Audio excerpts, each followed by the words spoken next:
And we go. All right. Well, good morning, everyone.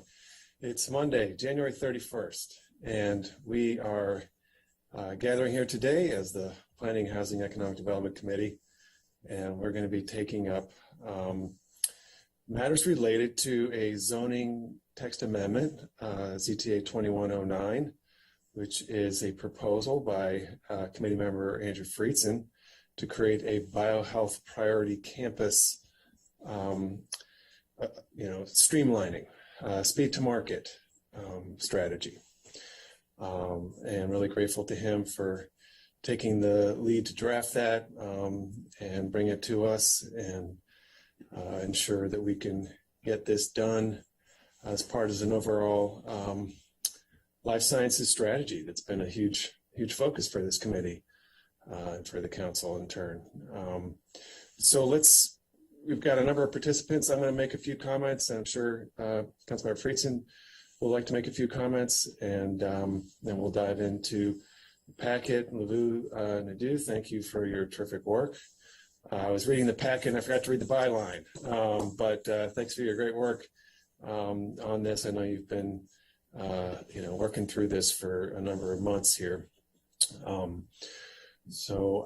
Great. Well, I think this is really important, and our county is really struggling with economic development in some respects, but we also have some strong bright spots, and life sciences is a bright spot. The iron is hot, and we need to be striking to help create a critical mass of private sector growth in life sciences. We need a real density of companies here and workers and executives, and we need a lot of venture funding, and we need all these things to be converging to create a critical mass that can be a star to hitch our county's wagon too, or a locomotive to pull our train, however you want to think about it. But we have an opportunity now to leverage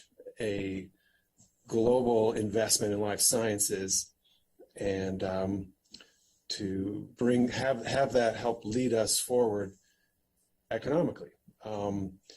So measures like this one are really important as part of a speed to market strategy. One of the things we know is that when a company wants to make an investment and build a facility in the county, it can be more time consuming, perhaps more expensive to do it in this county. Land is scarce, and that means the cost of land is really high. We have a lot of planning process, and that means that it can take longer to make a big project happen. And that's a challenge. When you have a scientific breakthrough and you're trying to get it to market quickly, you need to expand a facility that can meet that market timing. And if you can't make that happen in Montgomery County because you're not confident that the county can support your timely rollout, then you'll do it somewhere else. And, we're seeing that. That's happening. We're seeing big facilities going up in Frederick. We're competing with Virginia or North Carolina or Boston. It's a global market. And one of our challenges has been we are pretty intensive about planning and process. And, that's appropriate for a suburban subdivision of, residential communities that needs careful thought and management, but not always appropriate for commercial development that needs to be able to happen quickly. And so we've got to fix that. And it's a general problem. When we did the Amazon competition, we came up with a novel idea to meet one of Amazon's core concerns, which was speed to market. If they wanted to actually do something here, could they? And we created a model for a signature headquarter project to be able to move through the process quickly. And, we thought about how to adapt that into other uses. And I think essentially that's in some respects what Councilmember Friedson has proposed is how do you adapt that to allow that life sciences companies can have that speed to market pathway. And it's going to be really helpful. Gaithersburg has been successful in supporting the growth of life sciences companies, partly because Gaithersburg is much faster to market than Montgomery County. They have fewer projects and they can put more staff on them and they can get through things quickly. Props to Gaithersburg, but Montgomery County needs to be able to offer that same kind of facility. So, while there is a growing investment in the sector, while we're trying to make this happen, we got to tackle this dimension of the issue. I wanted to just share a few of the things we've been working on with life sciences because, I've been saying we need to double down on life sciences really since I took over as chair of this committee. As my top priority is to build out life sciences initiatives. And I think we're making progress here. We've got MCEDC working hard. They've brought in some of the best economic development talent anywhere to lead their programming. They're now working at our request on rethinking how to do our SBIR, which itself is a model initiative funding for SBIR grantees that we provide locally to match federal funding.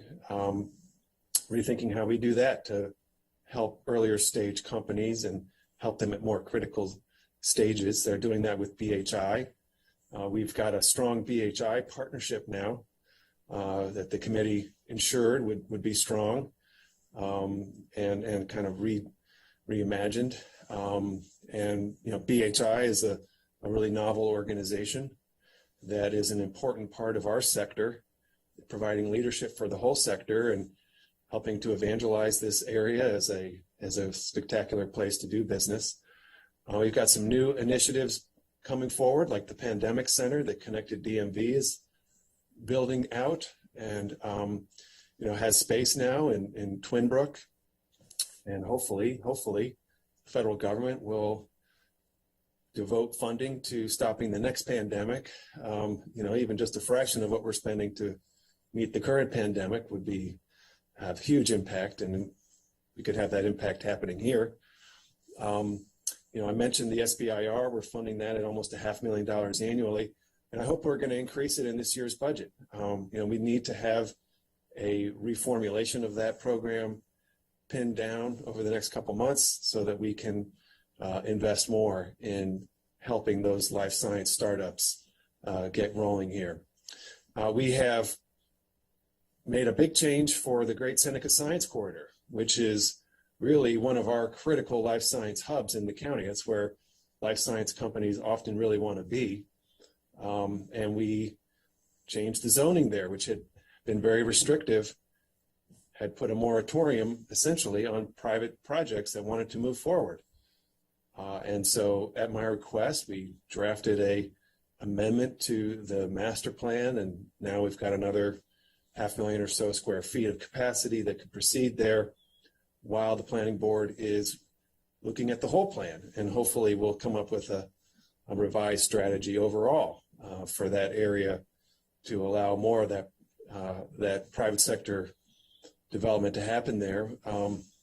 MCDOT has been working on a transportation strategy for that area, and we really need to follow through on that and make sure it happens. It's a great vision to help make sure that area is functioning as it can support more growth. And of course, we've got a huge investment on its way in the 270 corridor.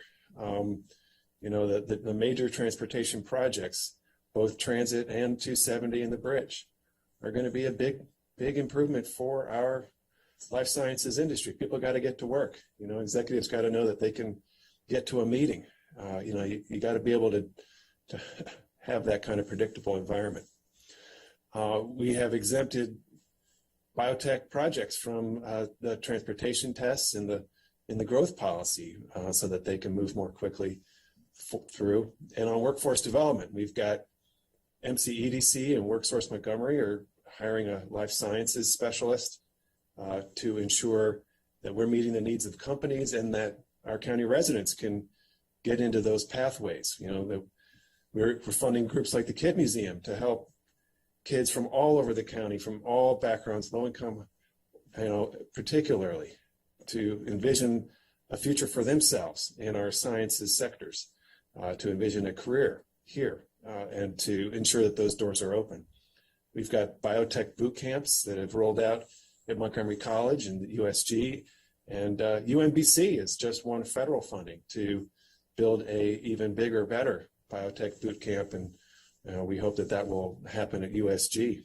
The Germantown Incubator has been a terrifically valuable space for our startup companies in life sciences, and we're just adding more funding now to have a bigger footprint and let more companies, set up small wet labs there.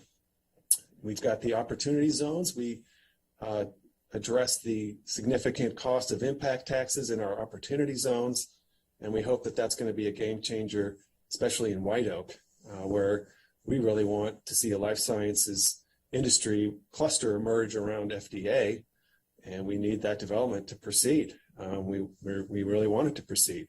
And so dealing with the opportunity zone impact tax provision is going to be a big boost there. With our joint committee with EC, we're working on a think tank strategy for workforce. We're going to be taking that up very soon at USG. We'll reconvene as our joint committee soon to get our heads around that initiative. And of course, this committee has been leading on housing and transportation issues very generally, making a number of key reforms, historic changes in housing policy that can and that will make this a more attractive place for the workforce and for companies that need to expand. So all of that fits together, nicely. There's a lot more that we can do to, particularly, I think USG, could be granting thousands more STEM degrees. They've built that spectacular facility. We need to get the state focused on making investments in our leading higher education institution in this county, USG. The field has been built. We just got to start playing the game here, and get everybody rallied behind USG. We need to step up our incentives for new companies, and we need to do a lot more to leverage NIH. So there's a lot going on. And again, Councilmember Friedson, thank you for taking the time to think this through and work with our planning teams and craft this proposal. I think it's going to be a real advantage. So I'll turn it to you, Councilmember Friedson, if you'd like to make some comments. We'll proceed. Thank you. Appreciate your co-sponsorship as well as Councilmember Jawando's co-sponsorship for this effort. And as was just stated, this really builds off of our focus on Montgomery County's global strength in biohealth and a key life-saving strategic industry, but it also builds off of significant work the planning department has already made when it comes to their speed to market effort, which has been really well received and has been very successful. And it's an opportunity to borrow the ball game reference that you were just citing there, Mr. Chair, to put the ball in our best player's hand and make sure that we are doubling down on what is a clear strength.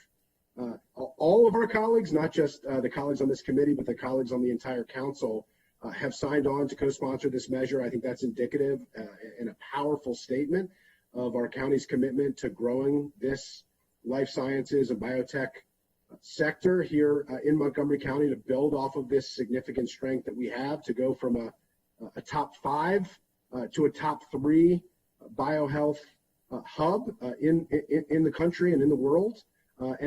This really is a way for us to be more competitive in the broader economic development landscape. I think it's important, as we have seen over the last 25 years, that we not rest on our laurels, that we not bank on our past successes, and that we continue to push forward. The ZTA, as was noted by the chair, was modeled after the Signature Business Headquarters ZTA. That was the ZTA put in place for Amazon. Our theory was, if it's good enough for Amazon, it's good enough for the most important strategic industry that we're trying to build in our county. And it will accelerate the regulatory process so that certain biohealth companies located near high quality transit or in an opportunity zone can locate here faster. It's complicated how all the zoning works. It always is. I really appreciate Ms. Nadeau in particular and planning staff and all the stakeholders who've been helping us navigate through these challenging issues. But the top line, the bottom line, is that what used to take 20 months or more will now take potentially 6 months or less.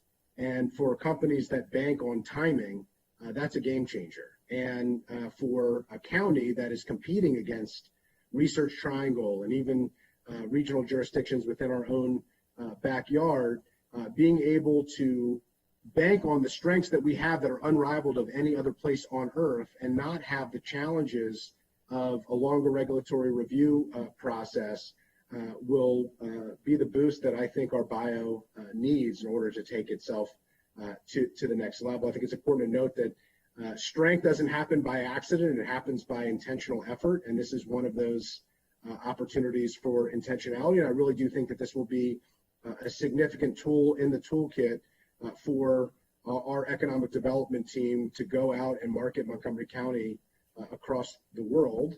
And I'm just really excited about it.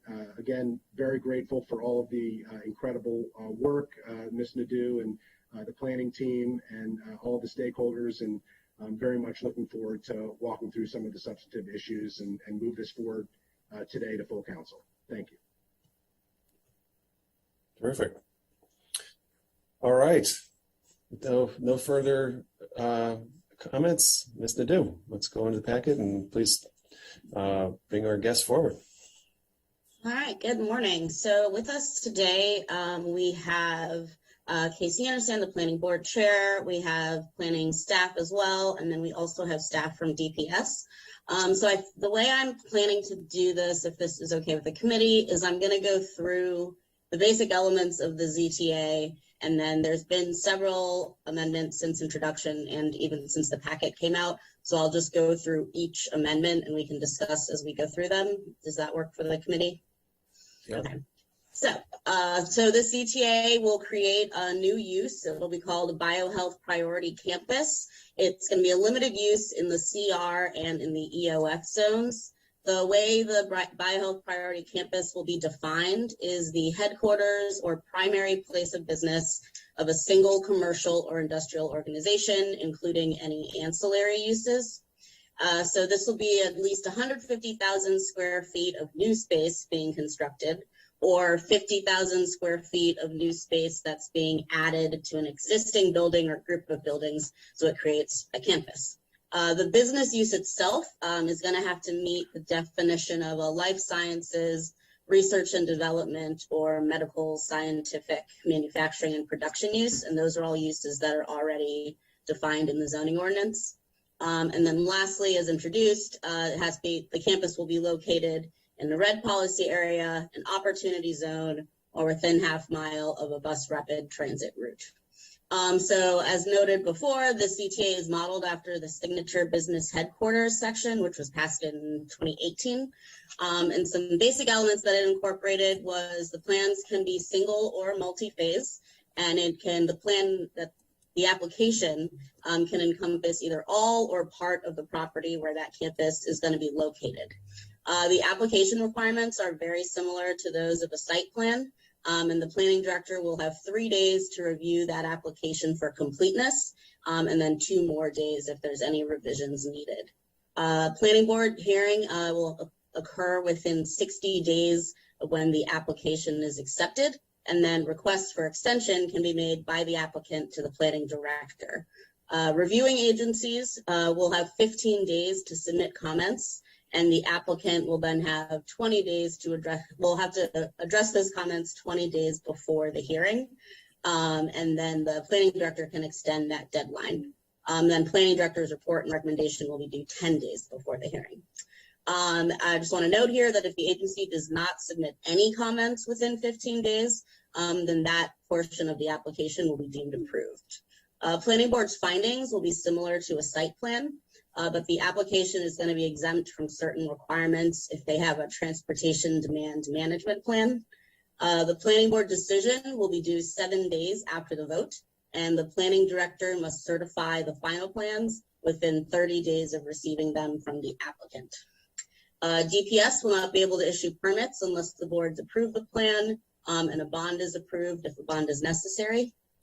It will expire if not approved by the planning director within 24 months of the resolution being mailed, and it will not be effective until a record plat is recorded.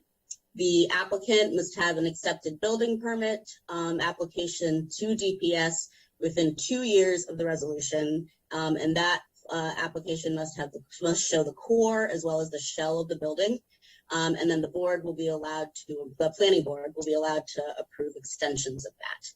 And then planning must maintain the plan and the resolution in its permanent files so they can be reviewed. And lastly, amendments can be divided into major and minor. So major amendments to the plan will go to planning board, and then minor amendments can be approved by the planning director. So that is the ZTA as it was introduced. Of course, we had a public hearing. The public hearing was very positive. There were a dozen speakers. I believe everybody testified in support. Primarily, it was speakers from the industry itself. There were a couple concerns and suggestions raised. I'm going to go through those and then I'll go through the amendments, so we'll see which ones were addressed. Several speakers testified against a planning amendment to remove. Before you, thank you, great review. Before you proceed into that, I think we could just highlight the recommended amendment from Councilmember Rice. I know it was also included in the public hearing, but I think it's a really important one. We want to make sure that the Great Seneca Science Corridor area is included, Germantown is included, and so the recommendation from Councilmember Rice, which was also part of public testimony, is to include the alignment of the Quarter Cities Transitway in the scope of this. So I know Councilmember Friedson has said he strongly supports that, and that'll be a great enhancement to this. So we can certainly ensure that those areas which are very strong in life sciences, will also be covered as well. So thanks. Yeah, just quickly on that, if I could, and then I think we can discard it quickly because I think there's broad support, but the intention and the thought was that was already included in the initial drafting, that this is more of a belts and suspenders approach, but Councilmember Rice understandably wanted to make sure that it was explicit and that there wasn't any questions or uncertainty about that. But the bus rapid transit language was our understanding. You felt that covered the CCT because it was bus rapid transit. Because it's a current or planned bus rapid transit line. But so that was the intention. So this is really a friendly amendment that really clarifies what the intent at drafting was. I just wanted to note that we worked closely with Councilmember Rice and other colleagues, and certainly that was our intention. But since it did raise all the questions and there was some concern about it, we thought it didn't hurt to explicitly note it. Okay, so I do have a question here for you, really for everyone. So we are also going through this process of, Corridor Forward has suggested some alignment changes for the CCT. We're doing the MCDOT, transit investment in the area. If the CCT alignment were to change, would that have an impact? I think the GSCC area, the Great Seneca Science Corridor area, needs to be covered by this, and I think it is covered based on existing alignments, but what if those alignments were to change? So I guess first to the sponsor, have you given some thought to that, or and should we stipulate that that area is covered regardless? And then to Chair Anderson, what are you expecting about the CCT through the Corridor Forward program, for example? I think maybe if we could yield to Ms. Nadeau first, and then I'll respond when she clarifies, the technical question. So the way it's written in the ZTA is it says within a half mile of planned or existing BRT routes, including the CCT. So I think that would cover any future changes for the BRT and CCT at least. Chair Anderson, is that right? Are all prospective changes for the CCT, do they retain an alignment through the Great Seneca Science Corridor? Well, to be honest, I think you'd have to look at that carefully. But for purposes of this discussion, I'd say two things. First is it depends on how you define BRT, because as you know, MCDOT has a separate set of services in a meaning routes or pieces of infrastructure, whatever you want to call it, through the general area of the Great Seneca Science Corridor, as you know, it's independent of what we're proposing for realignment to the CCT. So, I mean, that's just a factual question. You just got to look at the map. I think we felt that as it was originally drafted, the Life Science Center is not entirely included within the original language of the draft. So I think that bears closer examination. But a second part of the answer is not only where is the BRT and how do you define what is BRT for purposes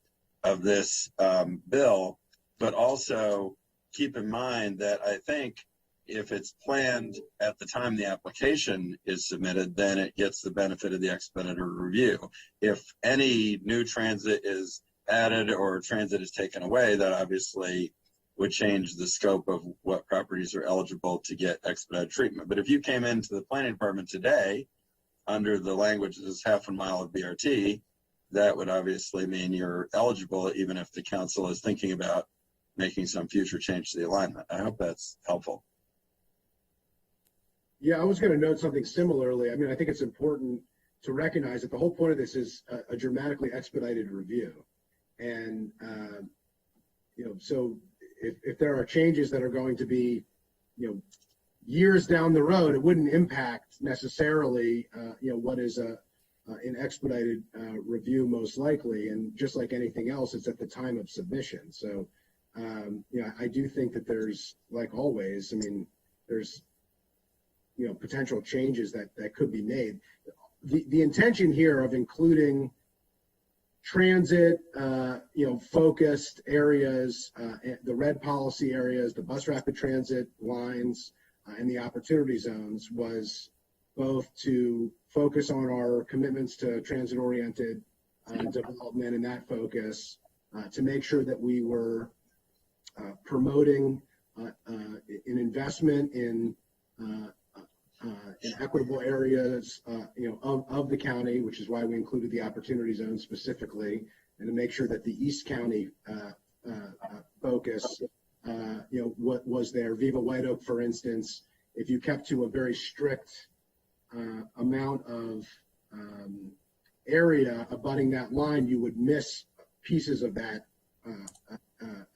area. And so we wanted to make sure that it was included in all of White Oak is in the opportunity zone, for instance. That wasn't the only reason, but just as an example. I think to your point, Mr. Chair, I mean, we did not make this available for any bio facility in any part of the county. Part of that was based on the interest in focusing it in the areas where we most wanted it. And part of that is, a recognition of, the planning department that, they had not wanted us to focus on everything, that they wanted this to be, focused in priority parts of the county to make sure that they could accommodate this dramatic increase in the regulatory review process. So that was the intention. I still think it's the right intention. I personally am not concerned with any potential changes to the CCT or any other transit line, because I think that at the time of application, you would know what you're getting into. It's very explicit and specific. So, okay. Let me just ask if we can consult with Glen Orland. I could be mistaken, but I thought that planning was recommending that we change the alignment of the CCT. And so I think the GSCC area should be, the Greater Seneca GSSC should be covered regardless. And so I just want to make sure if we can just consult with Glenn about, what's possible. And we can leave it as is, but let's just make sure that we are accounting for that possibility, and then we'll see where that leaves us. So that was sort of my understanding, was that the Corridor Forward recommendation recommends some changes in the CCT, And so we'll need to see what those would be. Okay, so let's continue where we were. That was actually the main amendment from the public hearing that I was going to go through. So I will move on now to the rest of the amendments. So this is starting at the middle of, I think, page 4 of the memo. The word adjacent was used originally. If you look at the zoning code, adjacent has a pretty broad definition. Planning had recommended using abutting and confronting, but then that seemed too narrow.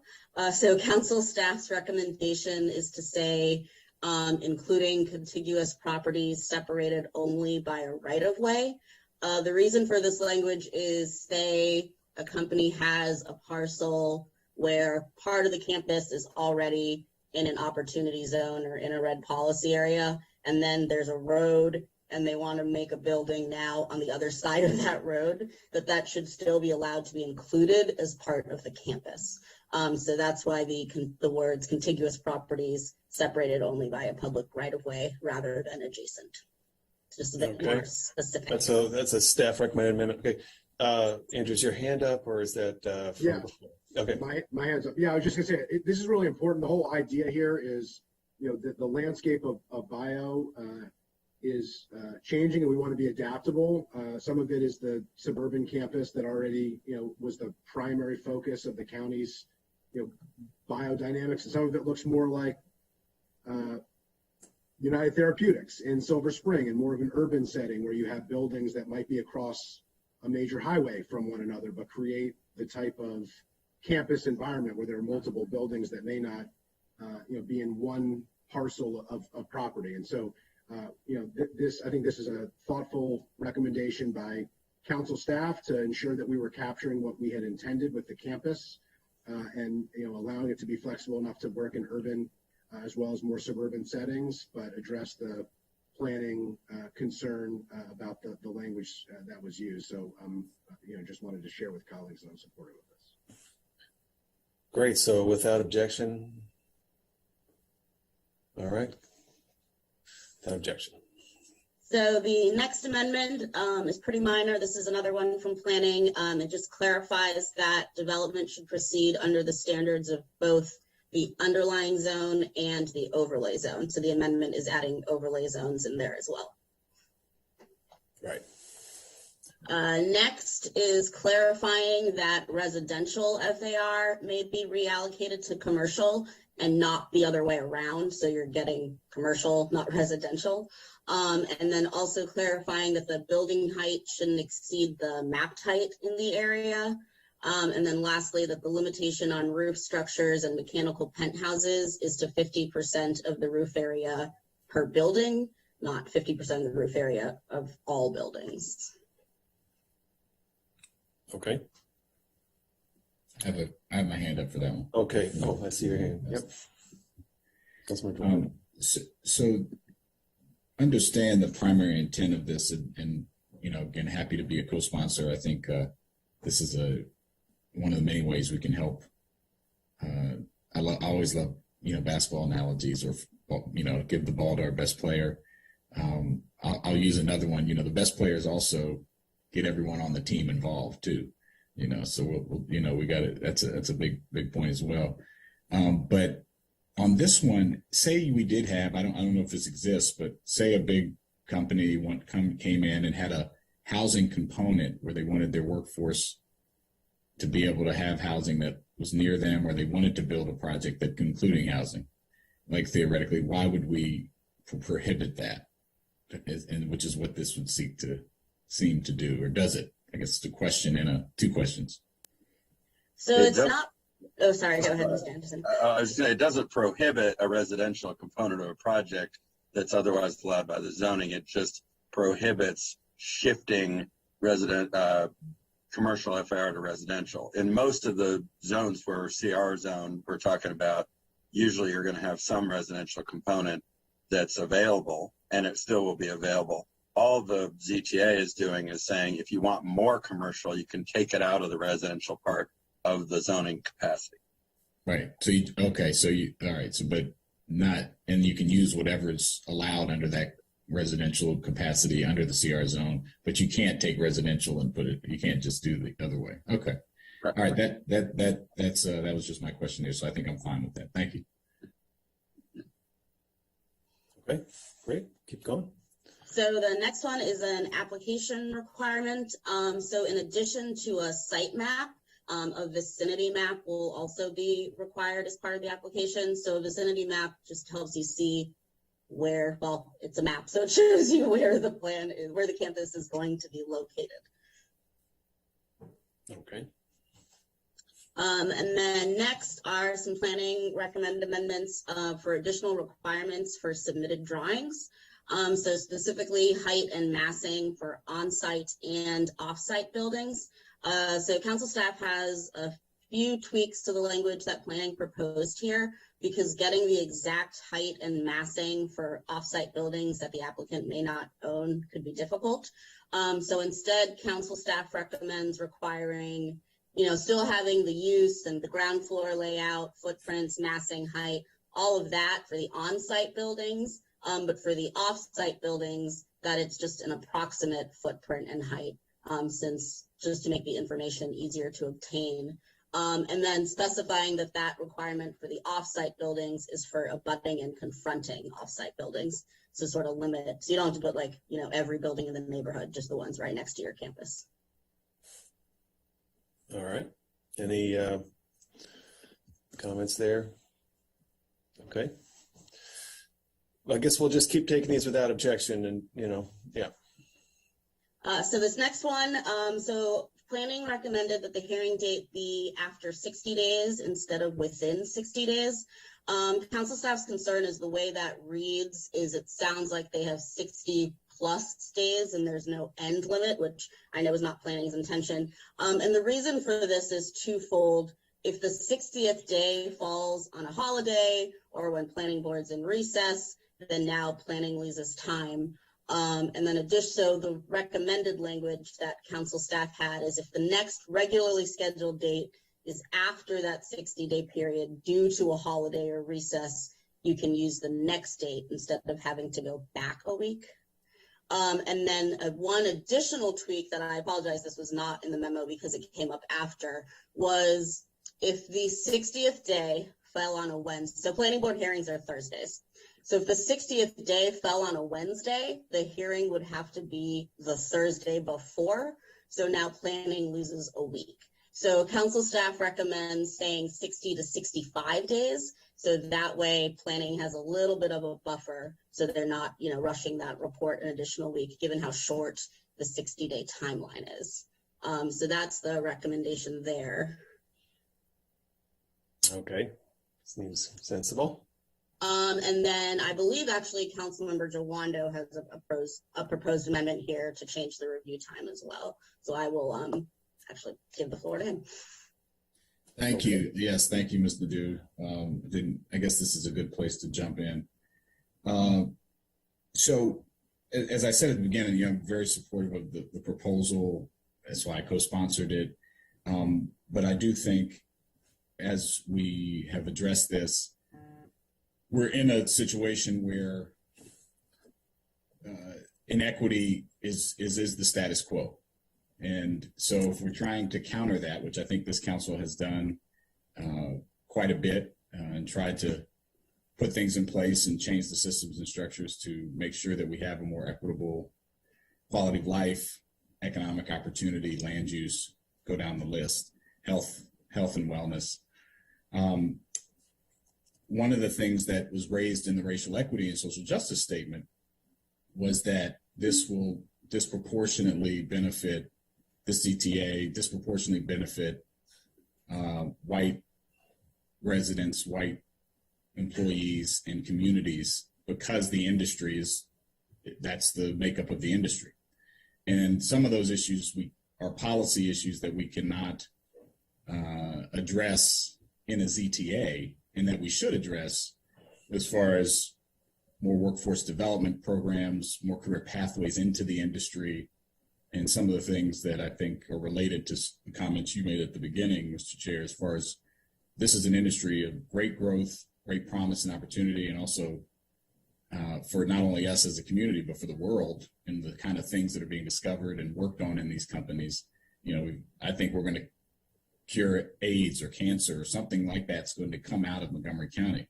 And so we want to make sure that those benefits that can happen and more people trying to figure those great problems out can come. And we need to diversify the industry. Can't do that in the ZTA.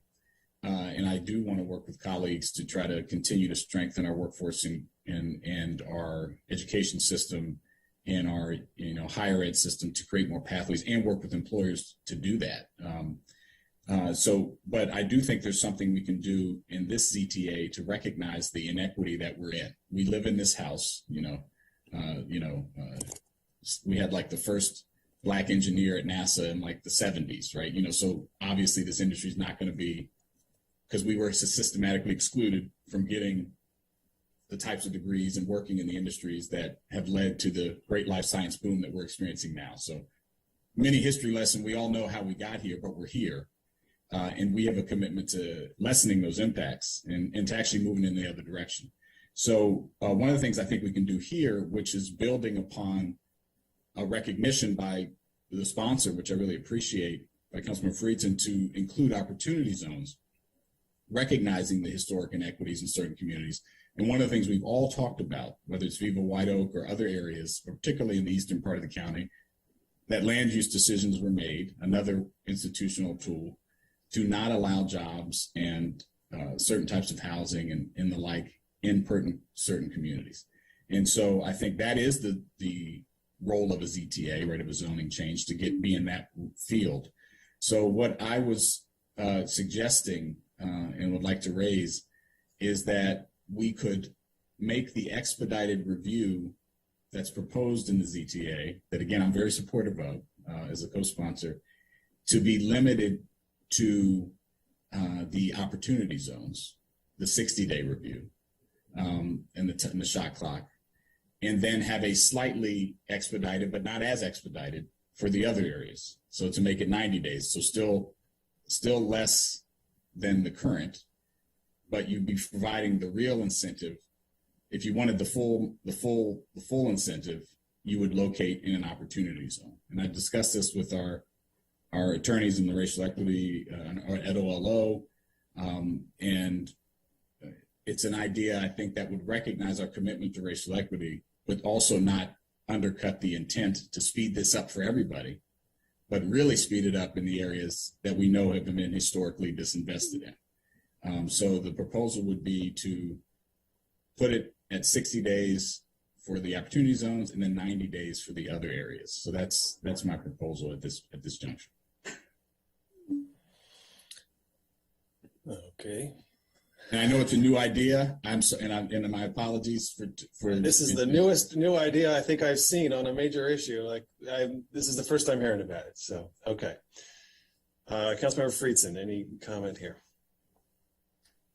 Yes. First of all, thank you. I appreciate the reason for which this was put forward. I respectfully do think it does undermine, a large part of the intent of the bill, because it does, the point was to go as aggressively as we possibly could to incentivize this industry. And even though there was opposition to it, including at the public hearing, we intentionally included and specifically included opportunity zones to make sure that they were part of this. Areas, many of which are not areas of historic investment by bio, in order to incentivize them as areas of bio. And I think that it's important to note that there are a lot of other benefits in opportunity zones which intend to overcome some of those historic challenges, including massive federal tax benefits to incentivize these areas. We've made local impact tax benefits. We intentionally expanded some of the impact tax changes that we made to include opportunity zones in order to incentivize it. And so there are built-in advantages to those areas, including in this allows those to be layered on top, which I do think adds an extra incentive. But I have real challenges of limiting the purpose of this bill, which was to expedite as quickly as we can, to be as competitive as we can in bio, to only the opportunity zones, which is, relatively small number of, areas of the county. But I do understand. So I won't be supporting this amendment. We have worked really hard. We took about 6 months to put this together. There are a lot of moving parts to it. It was introduced in October. We've worked very closely with folks, including planning, who have had concerns and already think including opportunity zones expanded it too far. I felt very strongly that they be included for specifically this reason, and I do share the interest and do think that we are making intentional efforts, outside of zoning, to really focus on the equity within this industry. The $175 million state and county investment in the biosciences and engineering building at universities at Shady Grove, which is specifically targeted to connect our diverse population of students and talent into this industry to create added opportunities. The Montgomery College East County presence, which will help move us forward in this area. The massive county investment that we've made appropriately, I think, in White Oak to be able to really move that forward in direct incentives. So I appreciate the rationale here. I understand the challenge. I think we have other tools in our toolkit for that. I think we'll continue to deploy them as we have. And I think that there is an intentional conversation that we ought to continue to have for how we can ensure that the future of bio, particularly in Montgomery County, is a model for the country and for the world for how inclusive it is and how diverse it is. And I think that there's certainly room for that. And there's certainly opportunities for that. But the best way to do that, I think, is to have a thriving bio industry that we're competing against with the region, the world, and across the country, and making sure that we then lift up that industry and support that industry in efforts to be as diverse a workplace as possible to reflect the county that we have. So appreciate it, but I won't be supporting the amendment. All right.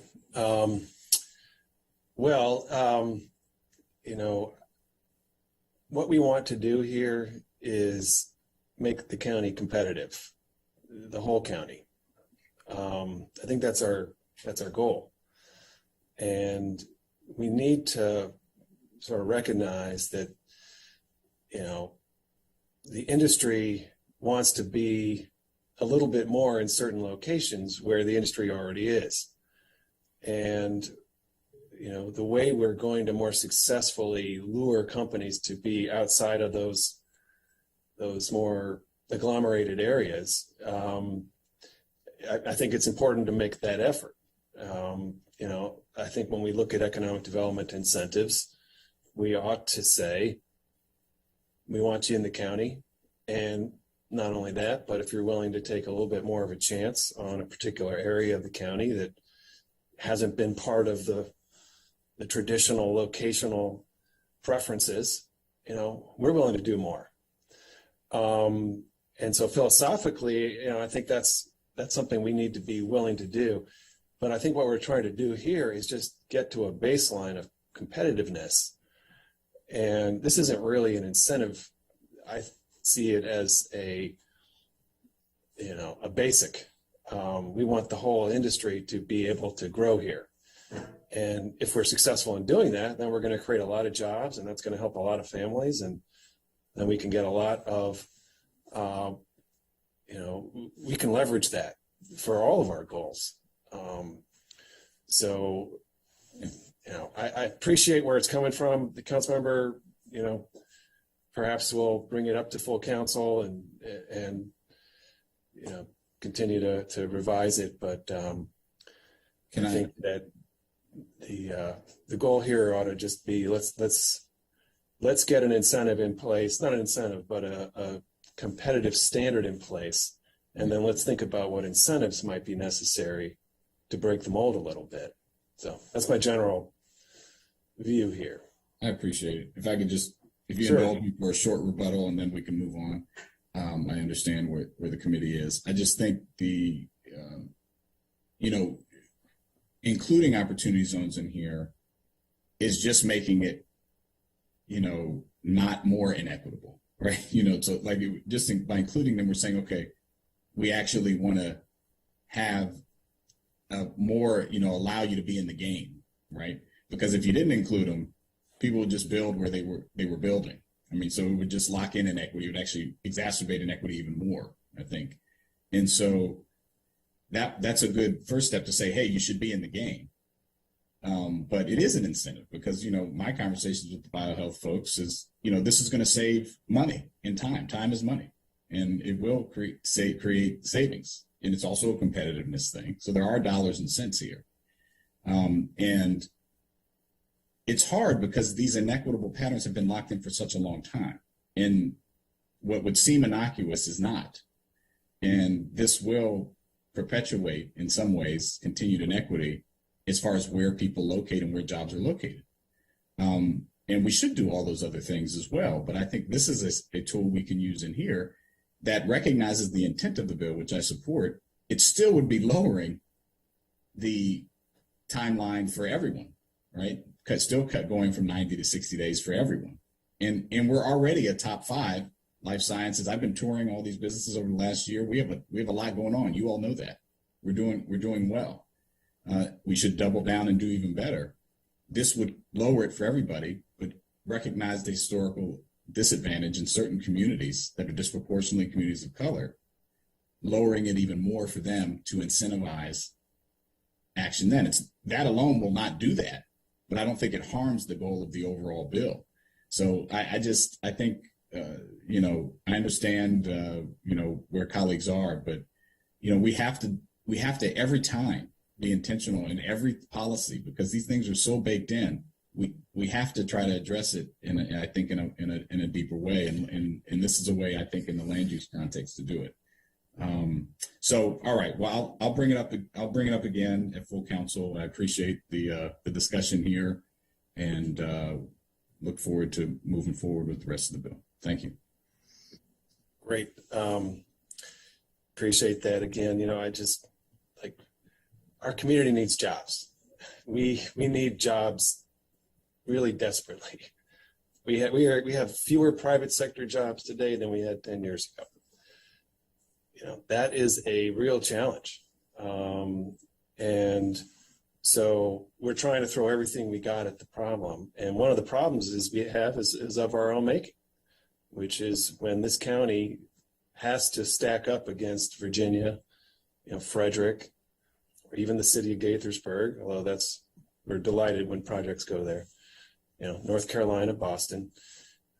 It could take twice or even 3 times as long to get through the process. So I think we need to start by leveling our whole playing field for our county. And that's what we're trying to do here, is just allow this county as a whole to compete. If we can successfully bring more companies here, then we can figure out how all families get to participate in that opportunity. The opportunity zone provision that we passed in the growth and infrastructure policy does eliminate impact taxes in those areas. And so we are providing a significant financial incentive for projects of all kinds, of any type, to locate there. It also eliminates impact taxes. Yeah, go ahead, sure. I said it also eliminates impact taxes in a lot of other areas too. But again, my point is if if we just say, yes, it's all fair now, that's not fair. And so, the Opportunity Zone program has not gone well. I think the only reason we're using it here is because it's a proxy for where people of color live and where areas are disinvested. That program we've not seen massive investment as a result of that program. I argued that at the time, but I'm fine using it as a proxy because it does point to areas that have had disinvestment. So I'm all for, we need to keep trying at it, but what we've done, the status quo is not working. We have to try to do more to really incentivize. And I think we have to do it every time, everywhere. I'm not saying this is the only proposal, and maybe there's a way we can try to layer on additional incentives in those communities for life science, biohealth, and I'd be open to exploring those too. But I think this is one way that could do it. So, all right. All right. Councilmember Friedson, is it your? Yeah, I was just final comment on that because the last part I really agree with, and I think there is an opportunity, perhaps separate from this proposal. I think it would be more effective, and I think it would be a better discussion if we had a follow-up conversation and talked about the talent pipeline in bio, and specifically dug into this question of what are we doing and what are we incentivizing and how are we incentivizing it in order to really think about, this is our most strategic industry, how do we partner with that industry to figure out how to become more diverse? Because this is not a unique issue to bio, first of all, as we all recognize. It's not a unique issue to Montgomery County's bio industry. This is a massive challenge that we have to be really serious and intentional about. And I do think that there are incentives that we have done. We should assess whether or not they've been successful. If they haven't been successful, let's figure out why, and let's repurpose them. And if there's opportunities to build on some of the things that we've done, but we have thrown a lot at the board here, I will say. I think some of it has worked, admittedly, and some of it hasn't. And I think that we ought to look at, okay, what is the federal incentive you get for an opportunity zone? What is the impact tax incentive that you get for an opportunity zone? How does it look for the incentives that the county has put forward for places like White Oak? Are they targeted to the right place? Are they sufficient? Do we need to do more? Do we need to do different? And I think, personally, I don't think this ZTA is the appropriate place to solve those challenges. I think it's a really important place for us to discuss those challenges. And I think, ultimately, I think it would be helpful, separate from this zoning text amendment, if we really had that conversation and perhaps brought in some of our bio partners and OLO and others, to talk through this issue and figure out, are other places doing it better? Are there other ideas that folks have that we could consider, and then think through how we, actually incentivize to make sure that we're, addressing the issue in a way that moves the needle where we want it. Because I think we all agree on what the goal is. I think the question is whether this is the appropriate avenue in order to try to solve it. So I just wanted to note that, and perhaps for future consideration of a PHED work session, we can discuss that. Yeah, and I appreciate that. I think we should have that conversation on the workforce side. I just think this problem is such a deep problem and so historical that we have to do it everywhere in every area. And I think every opportunity is an opportunity to do something about it. And I'm not saying you're not saying that, but I just think a lot of times we say, well, this is the not appropriate vehicle, or this is the goal is different here. But the goal has to be this all the time.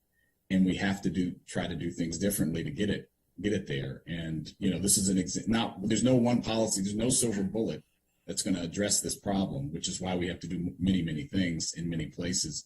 And the land use side is part of it. The workforce side is a different part of it. But having jobs closer in communities of color will not only benefit the workers there, it's not just a worker strategy, it's a community amenity and, improvement strategy, the people who will locate around that, as you all know. So, I as part of that conversation, I just would want to come back to the land use part of it too, and say, are we really saying, if we're really saying this is where we want things to go, how are we showing that? And I know we've made efforts, but I just think this could be another effort that may or may not help a lot. But I appreciate that, and I think there's more agreement here than disagreement, frankly. But my personal view on that, and then I think we should can move on to the other decision points. But this is a really important topic, and I think deserves the conversation that it's having.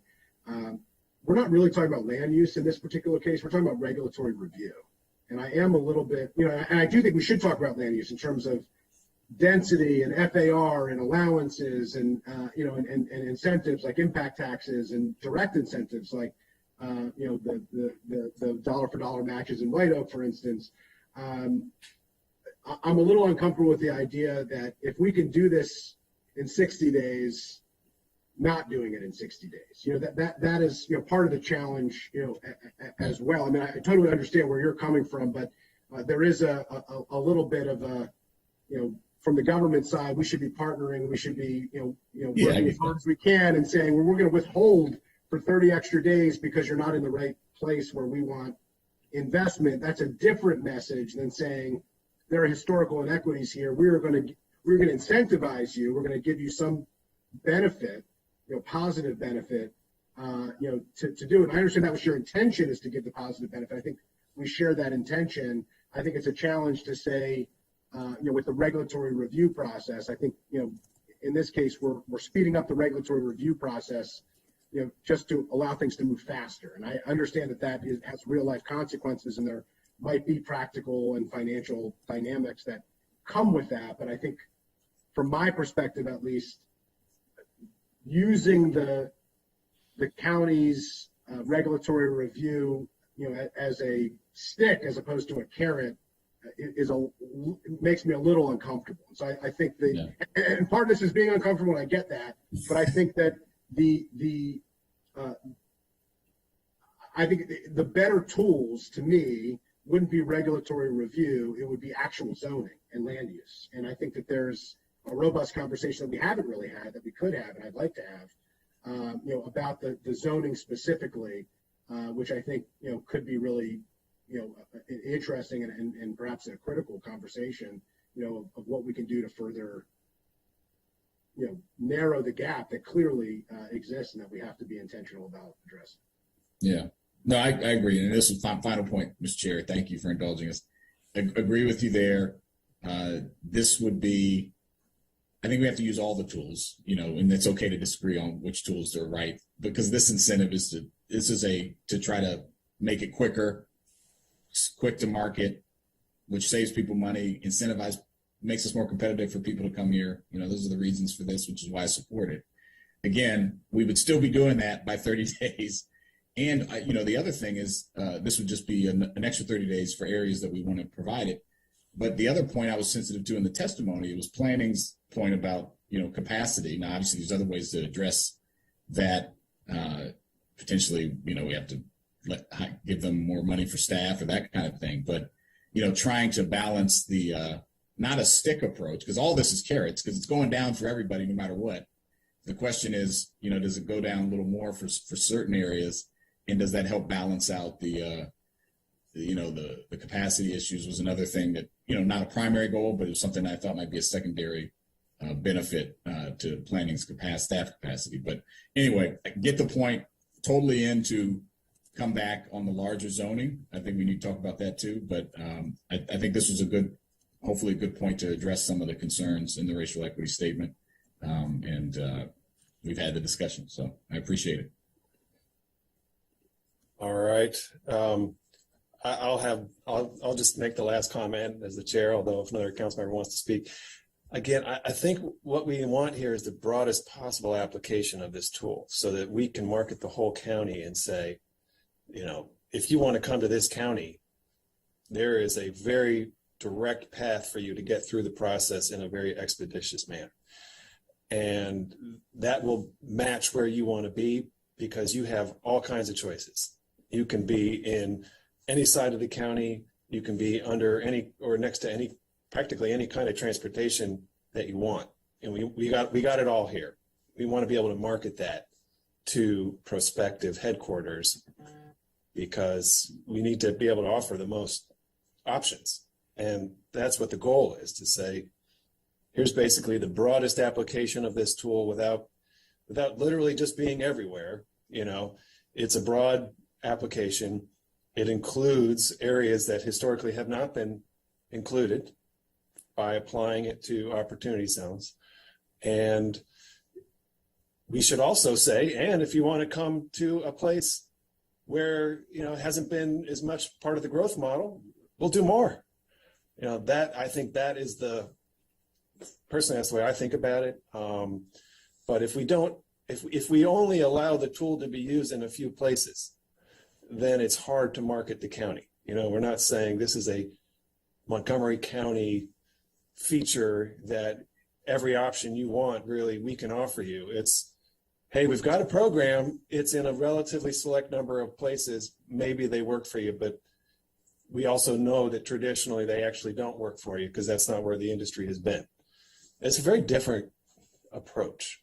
And I think what the county needs for the benefit of everybody is the broad marketing strategy with the enhanced incentives, rather than a narrower marketing strategy. So appreciate this conversation, not an easy one, but necessary. These are big issues, no doubt. All right, we'll keep moving through the packet here. So the next amendment has to do with agency review time. So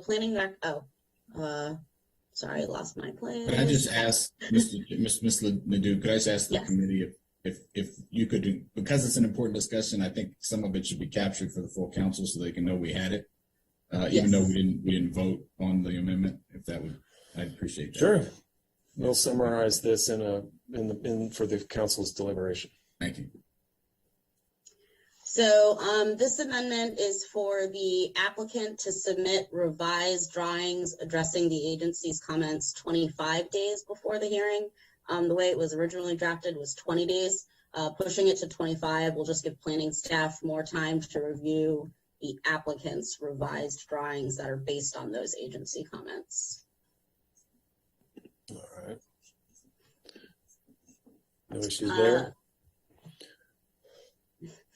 So next, planning recommends an amendment to allow the planning director to reject certified plans that don't comply with the planning board's approval, and then provide comments so that the applicant can address them. Council staff recommends this change as well because it clarifies what happens if something is wrong with the drawings. All right. And now, if you're following along in the memo, moving to page 7. So this next one, planning had recommended that the approval plan be revoked if the deadlines for approval are not met. Council staff does not recommend this amendment since the way it was written, it would mean that if the plan is revoked, then the applicant could just reapply, and now everyone, staff and the applicant, would have to go through the process again. So to clarify it a bit, council staff instead recommends something that's really similar to a show cause hearing. So if a deadline is missed, the planning board would, call the applicant in for a hearing and basically say, why did you miss these deadlines? And the applicant would have to demonstrate why the plan shouldn't be revoked. Because I do agree with planning that, if the planning is going to go through this expedited process, the applicant should also be working hard to meet those same deadlines. Of note, the planning board can grant extensions. So if there is a justifiable reason for why a deadline was missed, planning board can basically do a, retroactive extension to give the applicant more time to address whatever issue it is that came up.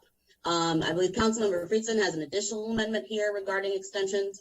The way the draft is written, the planning board has up to 12 months. There's been some discussion and back and forth with stakeholders and planning about whether 12 months is too long or too short. So I will, let Councilmember Friedson explain his additional amendment here. Yeah, I appreciate it. In the interest of trying to broker a bit of a compromise here, there's been a lot of conversation back and forth, and I think extending to 18 months, so it's not indefinite, but has a finite period and recognizes the dynamics, to me would be reasonable. And so, if colleagues were interested in trying to address this, I think 18 months, to me would be a reasonable way to address it. So I put that forward, and then I also just wanted to ask specifically to you, Ms. Nadeau, about the extension piece about whether applicants are able to proactively request an extension, noting there's an issue, there's a challenge, rather than waiting until it's a problem and waiting for planning. If you could just explain that, I think it's related to this, so it'd be helpful for you to just share that as well. Can you note where we are in the packet, please? Yes, so it is on page 7 of the memo. Yeah, top of page 7. Top of page 7. So the applicant can always request an extension, and hopefully that is what happens, that the applicant knows when their deadline is and would request that extension before the deadline passes. And then planning board would decide whether to grant that extension or not. So yeah, there's, I guess, two pieces here. Is one, that the applicant can always request that extension and planning board can decide whether to grant. And then if they do miss a deadline, then the way it's drafted is supposed to imply that the approval will be revoked unless they can explain to planning board why they missed that deadline. And then also that planning board can do extensions up to 18 months. The idea being, if we're going through this expedited process, it shouldn't last indefinitely on the applicant's end. So they'd have they can get 18 months cumulative extensions. All right, Chair Anderson. Yeah, I think we can live with what Councilmember Friedson is suggesting on the 18 months. The way that Levu has drafted this show cause piece, I think is a little bit, it's not just entirely consistent with the way we usually structure this. I think we can probably, I don't think we have any issue with what she's saying, but typically the planning board doesn't issue an order to show cause like a court would.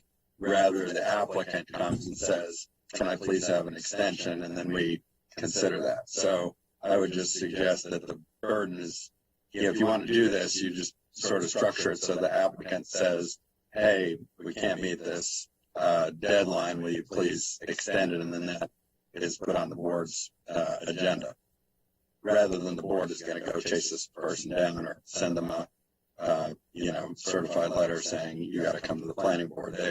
The validity period would expire unless they come to us and get approval to extend it. All right, can we just restate here? So you started off referring to, if the applicant has not met the deadline, staff is recommending language that they can be ordered to appear before the planning board in a public hearing to demonstrate why their approval should not be revoked.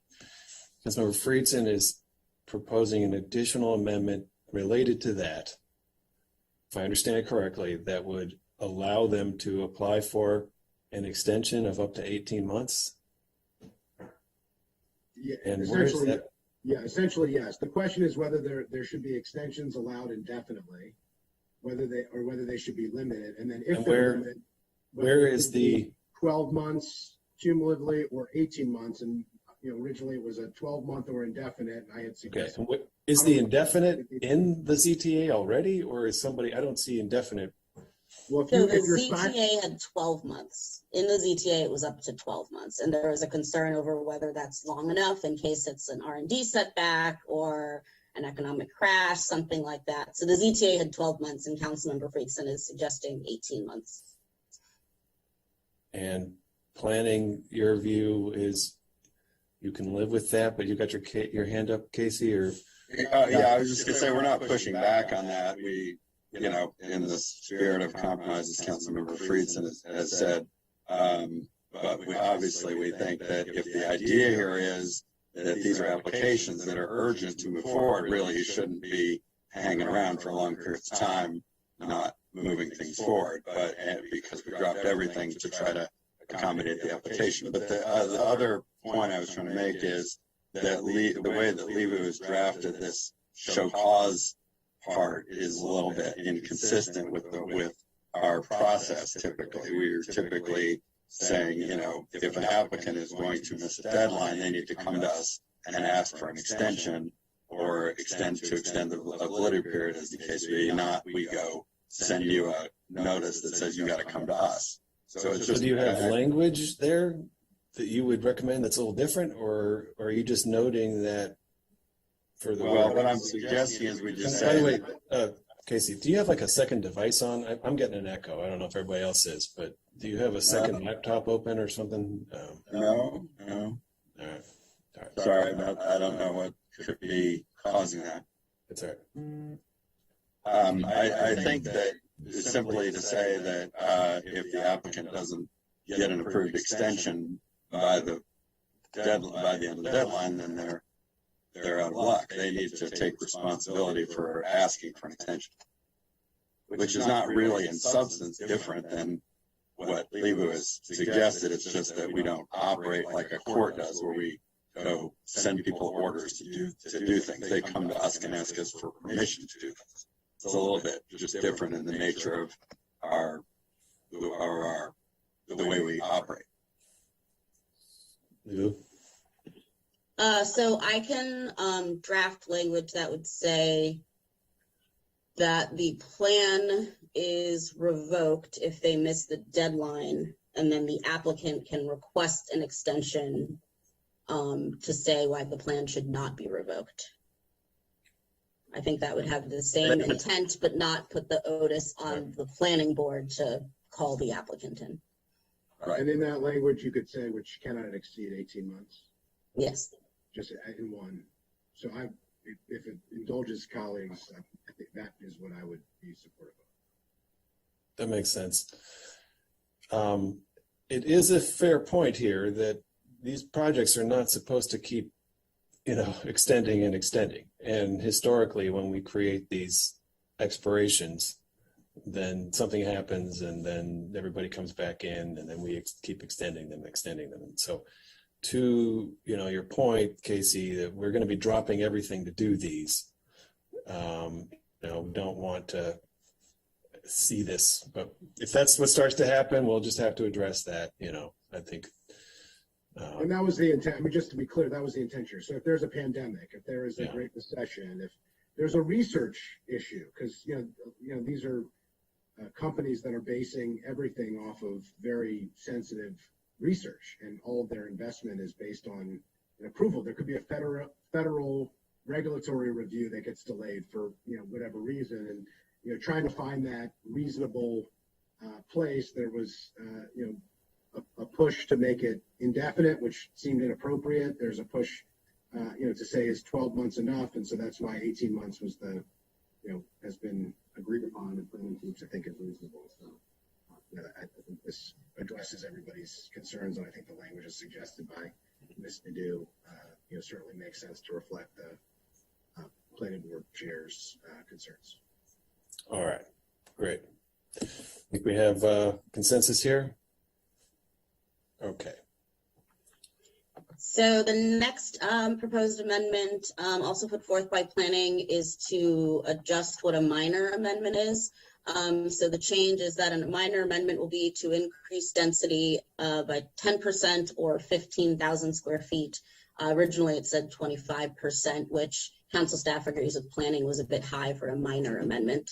And the numbers were chosen to just make it comparable to a signature business headquarters plan. So that's that amendment. Okay. So next are the amendments that council staff does not recommend. I thought that'd be the easiest way to split this up.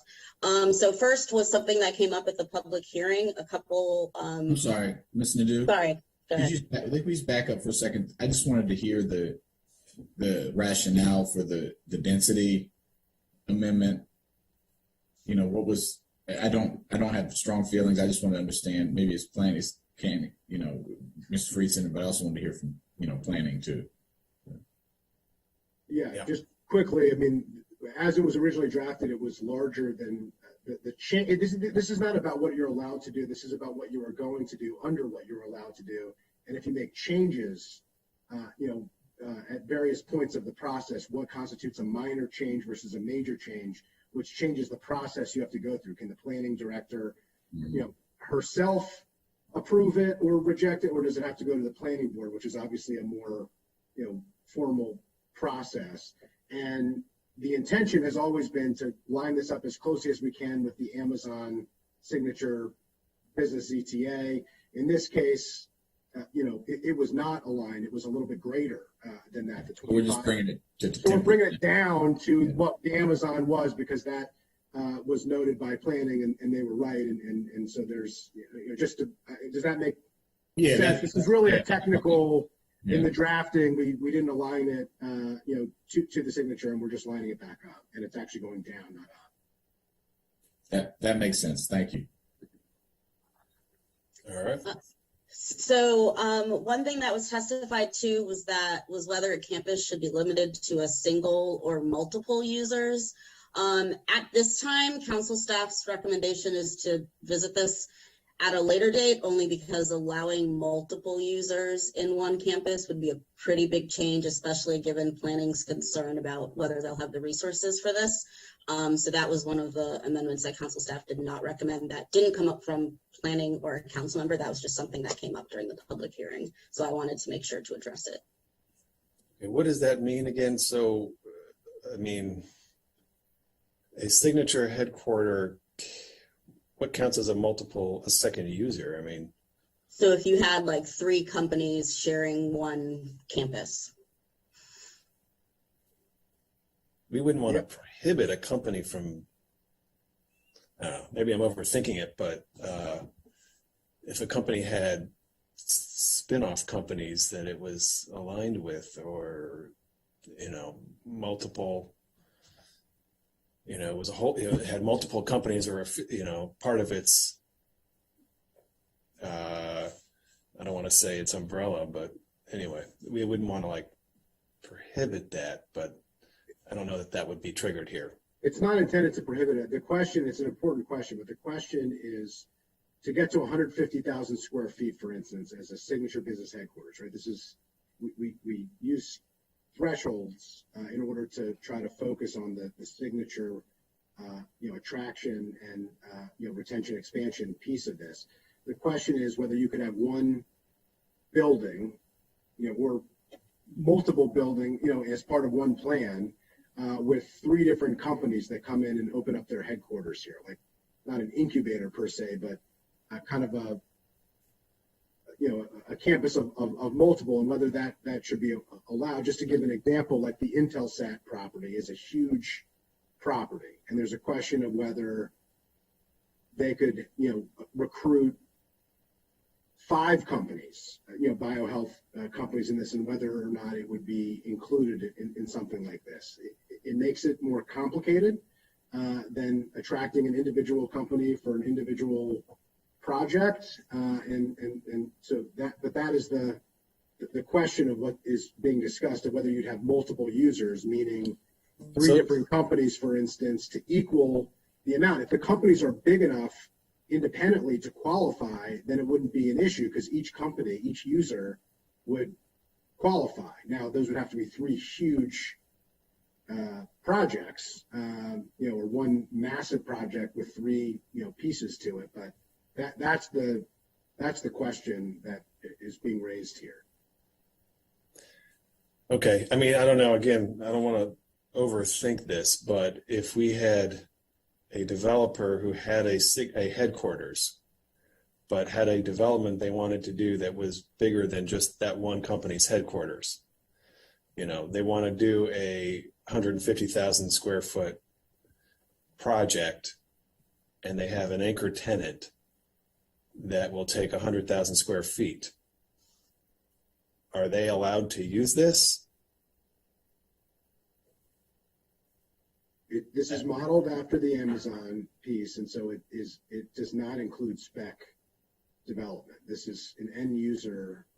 This requires an end user. That's how it was drafted, and that is a large part of the I want to say secret sauce here. The not so secret sauce was that we intended to take the Amazon changes and adapt them to the greatest extent possible to the biohealth industry arena, which is not the same as what Amazon specifically was looking at. And the key part of that was that it wasn't based on speculative development. It was based on the end user being identified, and there's language in the zoning text amendment specifically that speaks to the end user. So if you built the building, it would, that anchor tenant would have to meet the 150,000 square foot requirement, or else it wouldn't qualify. You couldn't do part of it and then pick up the rest later in a speculative environment. How many headquarters or, larger than 150,000 square feet projects have come into the county in the last, 5 years? Or how many do we think are? I feel like there's a larger speculative component to the development that is happening. I could be wrong, but. Well, I think the question is to make sure that the standard of proof that you're for real has to be sufficiently high. Otherwise, you're going to get, not to name names, but, the Perconti White Oak project, a lot of the stuff that's been stalled out at Rock Spring for a long time. Those are the types of projects where people will come in and have theoretically huge amounts of development that are very exciting, but unless it all comes down to, can you prove, as in the Amazon case, we said we want to see proof that you've got 25,000 employees plus ready to come here.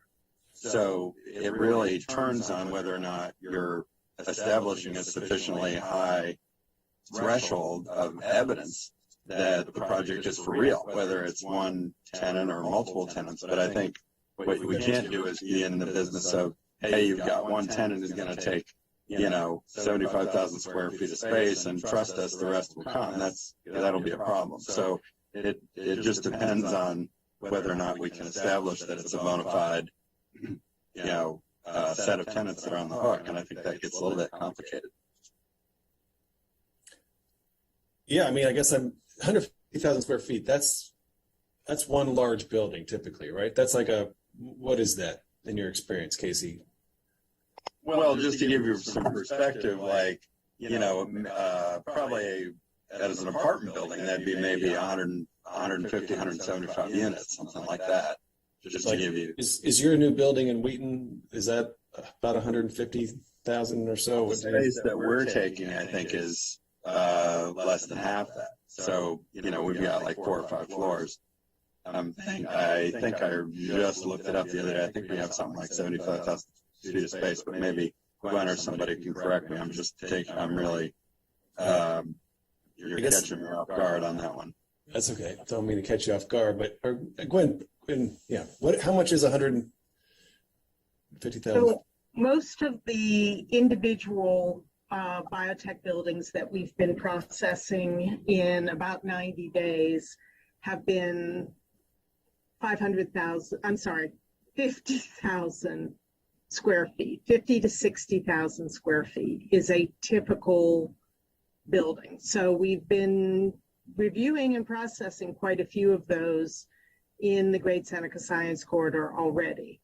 150,000 is a very, very big project. It would have to, perhaps be multiple buildings on a campus for one user. We are looking at one project like that in the Great Seneca Science Corridor. Again, the goal of selecting the application threshold of 150,000 square feet was to try to focus this on the greatest economic development opportunities that we might come across in the county. I see. And tell me again, you were just saying you're doing a 50,000 square foot facility in 90 days? Yes. Does that refer to everything that we're also talking about here, or is that? Yeah, most of our projects, and we had provided this, if you average all of our recent biotech projects that we've done in the last 18 months, 2 years, and we've had quite a few, our average review time has been around 90, 95 days.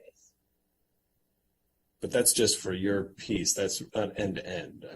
Well, that's to get it to the planning board, which is essentially what this the ETA comparison of the 60, 65 days with this ETA is. Okay.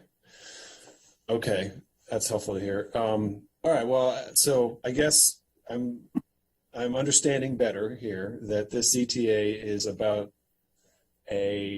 almost a mega project, and a significant user that wants to come in. I think the kite facility that went to Frederick was over 200,000. So there have been some of these, but it's yes and. So the 50,000 is also in this for expansions. So if you're an existing company, which is a lot of the projects that we deal with, and you have a large expansion, which are 50, 60, 75,000 square foot expansion, we're encouraging. So this isn't just about, we talk a lot about, should we just be focusing economic development on going to find a shiny new toy out there in the ether, or should we help our homegrown businesses here? And this CTA intended to do both. It was to say, we want the big user that is that has every option to go anywhere in the world. And for a lot of reasons, those big users are not picking Montgomery County. I think the main reason, and what we hear from everybody, is the time that it takes. That if you go to Frederick, as you just noted, or you go to Research Triangle, or you go to some of the other places, that they have an option here, the regulatory review process is much quicker, and so we try to address that. That is analogous, not exactly, but to an Amazon. Amazon had a choice to go anywhere, and they were making their decision, and we wanted to line up the regulatory review process so that all of our other assets, which are overwhelming, could win the day. And that's the the purpose of this. So I just wanted to be clear. There is the 50,000. Okay, let's go on. Thank you. Which is quite important. And to that point, so as long as you have some square footage and you want to add 50,000 or more, do you qualify here, or do you have to have a certain amount of square footage? As long as you have some. So if you are a startup with 10,000 square feet and you're going to add 50,000 square feet, you qualify. Is that right? Okay, great. That makes me feel a lot better. Great. Okay. And that could be the greatest benefit of this. I mean, I would think, to be honest, I think it, well, hopefully we'll get both. What it does to the startup that doesn't have the huge numbers, it gives them a pathway to attract them in the beginning to say, we know you're not there yet, but when you are, we have this process for you that will walk you through it much quicker than otherwise. And the only other thing that I wanted to note, and I said in the beginning, I appreciate all of the efforts that planning has done up to this point for their speed to market. I noted that in the beginning. I think that this builds off of that, and I'm very appreciative of that, and I think it's been quite well received. What this also does, which is not in planning's control, and I think helps planning to do what they are working very hard to do, is it addresses some of the other agency issues, that if the other agencies don't respond in a timely manner, we deal with that. And this is not a new concept either, just like this entire CTA isn't a new concept. Prior to 2005, that was the standard, that if an agency didn't respond and provide a reason to object or a problem with the application, that the silence was seen as acceptance. And that's appropriate, that if you don't respond in a timely manner, we can't stand in the way of bringing jobs, investments, and opportunities to the county. And so that is a key part of this that isn't directly related to planning, but it will help them do their job in the way that they have been moving towards, and ultimately don't have the tool in the toolkit to do that because they don't obviously control the other departments that are responding. And I think that's a very important piece of this, which is, I think, potentially game changing, but not necessarily novel in the sense that that was the standard prior to 2005. All right. Okay, good. All right. So is there an amendment that we were working on here? No. Okay. We were just understanding its application. Yeah, sorry. I wanted to address the amendments that planning had put forward that council staff was not recommending, so the committee could decide which amendment to go with. The next one is planning had recommended that the applicant submit a concept plan. Council staff is not recommending that amendment because it adds additional time to the process. I believe it was 15 days for the agencies to submit comments to the concept plan as well. So since that would add several weeks, council staff is not recommending that amendment. Could I just, what was the planning board's rationale there? I'll let Gwen speak to this, but generally we think the concept plans facilitate narrowing the scope of the issues before people are too far along. But I don't know if Gwen wanted to add anything to that. Yeah, I can just say that we've encouraged basically every big project in the county of all types to do a concept plan, which is an opportunity to, without investing a lot of money, to present a project at a very conceptual stage to all of the members of the Development Review Committee, and to hear what the, again, what I like to call them our deal killer kinds of issues are, to be able to understand if there are significant hurdles to the project, so that when they do then invest the time and money, and it is very expensive to put together these very detailed applications, that they have that information so that they are investing their money in an application that has a strong chance of approval. So it's really more for the applicant, it sounds like, than it is. Correct. So, And that's one of the reasons we do not even charge an application fee for concept plans. We basically literally try to do it as a service to the applicants to make sure that they don't end up spending money to develop an application that has some major, again, I call them deal killers. And The do you amendment have to, was, oh, sorry, go ahead, Councilman. I was just saying, do you have to do that now? Do you have to do the concept plan now? It is not a requirement. It Okay. is, as I sort of said, it's a service that we provide, and we encourage every project to do it. And it does help. And we have been, I think, fairly successful in getting most of the major projects that we ultimately take to the planning board. Most of them have done a concept plan. It's not something the board sees. It's Right. totally part of the efforts of staff to highlight important development issues for an applicant before they've invested money in preparing a development application, which can cost tens, if not hundreds of thousands of dollars to prepare. So the concern here is not necessarily, I guess, if you're going to use this expedited process, you want to make sure you don't have any, to quote you, deal killers or development killers in there. But presumably that the applicant's just going to have to assume the risk in this case, and you guys Correct. will go through your process as Correct. normal. Okay. All right. Councilmember Jawando, just a note, we think the applicants are going to do this anyway and come in to share with us, a concept plan. I would. It seems like that'd be the smart thing to do. Right, and so Yeah. we're basically the conduit with all the other agencies to provide that feedback to the applicants that come into us. So we felt like this was appropriate because we felt like it was going to happen anyway. Okay. Yeah, that would have been my comment there. I mean, this has been a useful tool, I think, to help a project get started in the right direction.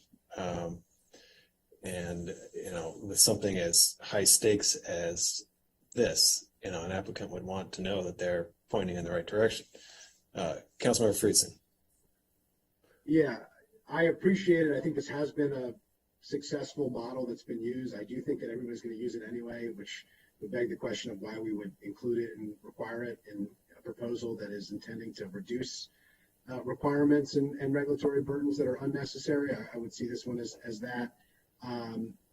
Any user that is at this level that we're talking about, who's worth their salt, is going to be doing this anyway.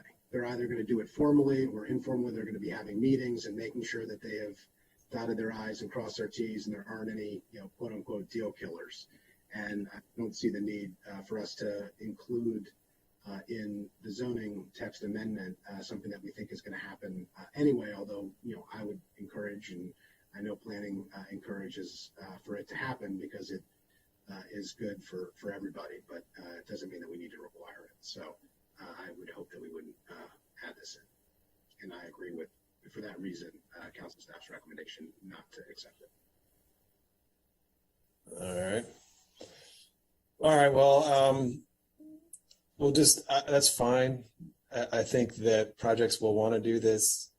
And I'll just say to planning, if it becomes a problem that projects aren't doing this, then and come back to us, and we can look at making it a requirement. I mean, it's kind of a no-brainer, because by the time you get to the point of, okay, we're ready to apply, you've spent, as the developer or the company, you've spent probably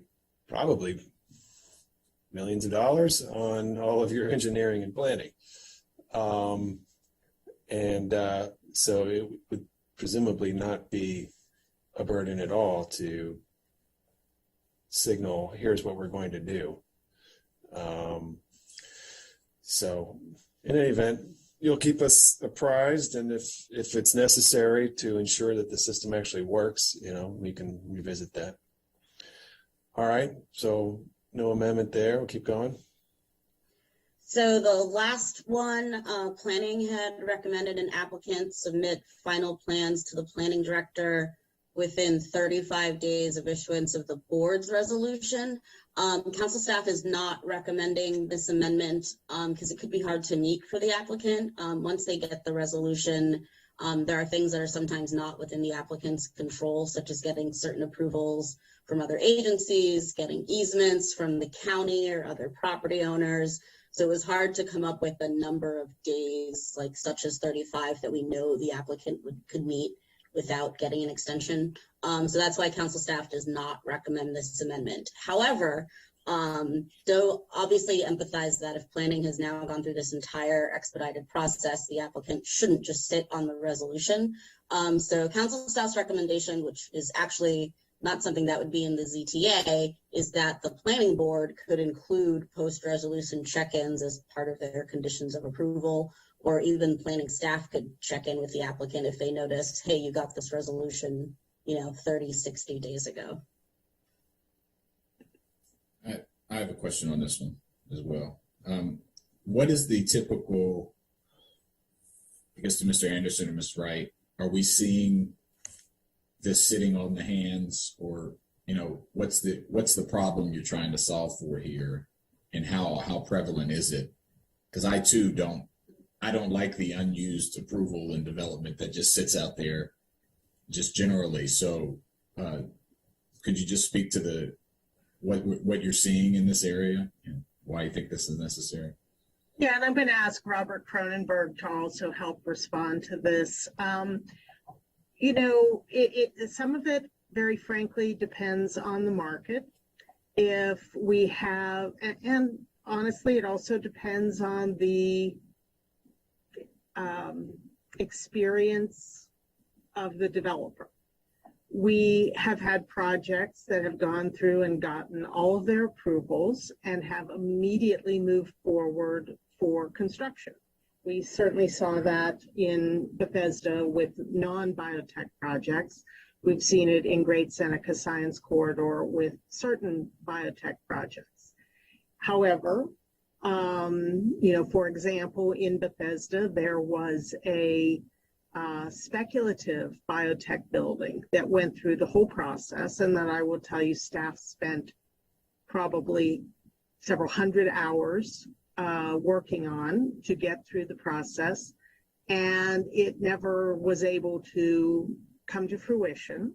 And it, because we actually have a separate system in Bethesda where if you don't use density in 2 years, then the project expires, and that project did expire. We have had other projects, again, some of which have been mentioned earlier in this meeting, that got approvals quite a while ago, but because the market hasn't panned out, they have sat on those approvals for quite a few years. We have projects in the Rock Spring area, again, that have sat on approvals since the 1990s. I think that one of the things we thought that was very good about Bethesda was it was very much a sort of use it or lose it. Mm-hmm. And it definitely got projects that were really quite serious about moving forward to step up. And we have worked with those applicants to move those projects forward in a very, very expeditious way.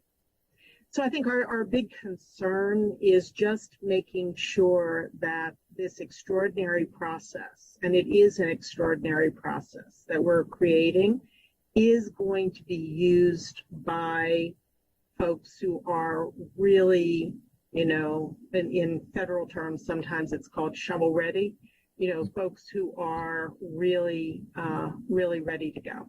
Robert, did you want to add anything? I think to Director Wright's point, it is market driven to many respects. On average, for the ones that really want to move ahead quickly, and Bethesda is a good example because we do have this use it or lose it, or we called it hoarding, of the density because they really needed to move ahead with the applications. Probably 30 to 60 days is probably a good average of when we would get the plans after the resolutions went out.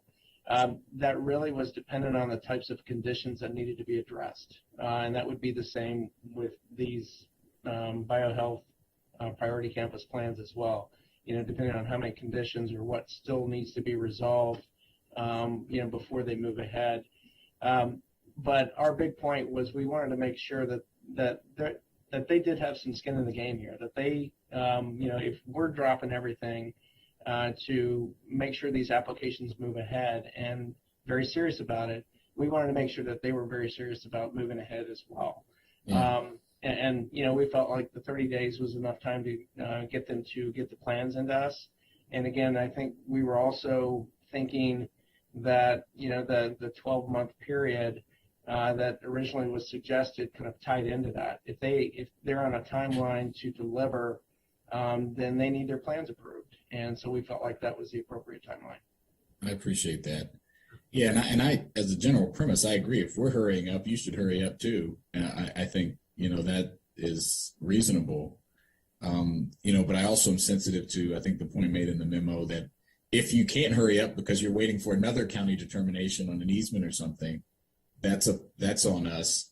But I wonder if there's not a way to structure this in a way that allows for, unless you'd have some other process that you're waiting for that's outside of your control, like us, like in the county easement or something, that you would need to move forward within a period of time. I mean, and you said most of them are resolved. Most people submit within 30 and 60 days. So is it better to do it at 60 days? Is that, or 45? I don't know. But I do think the use it or lose it and not having, putting all this staff in, we don't want people to use this as a process. All right, let's just get it done. And then we'll figure out when the market works.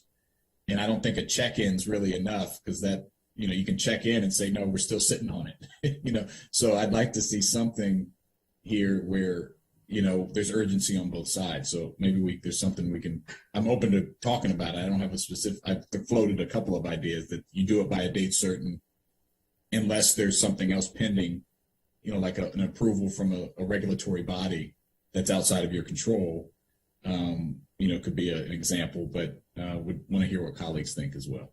But I agree with that. This is something that's reasonable. Councilmember Friesen, you got your hand up?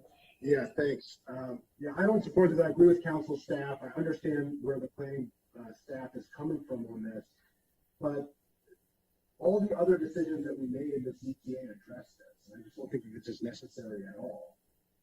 The concerns that have been raised are macro, broad concerns that deal with spec development.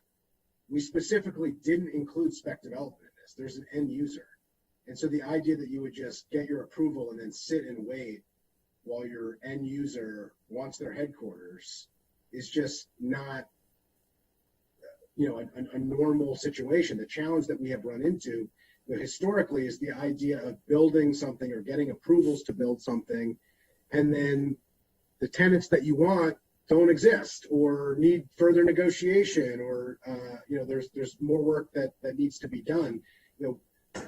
We have limited this intentionally to try to ensure that doesn't happen. This is specifically for those who do want to desperately move fast, who already have the user in place that are ready to move forward. And the question is whether or not we can meet their needs. And so I just don't think that this is necessary.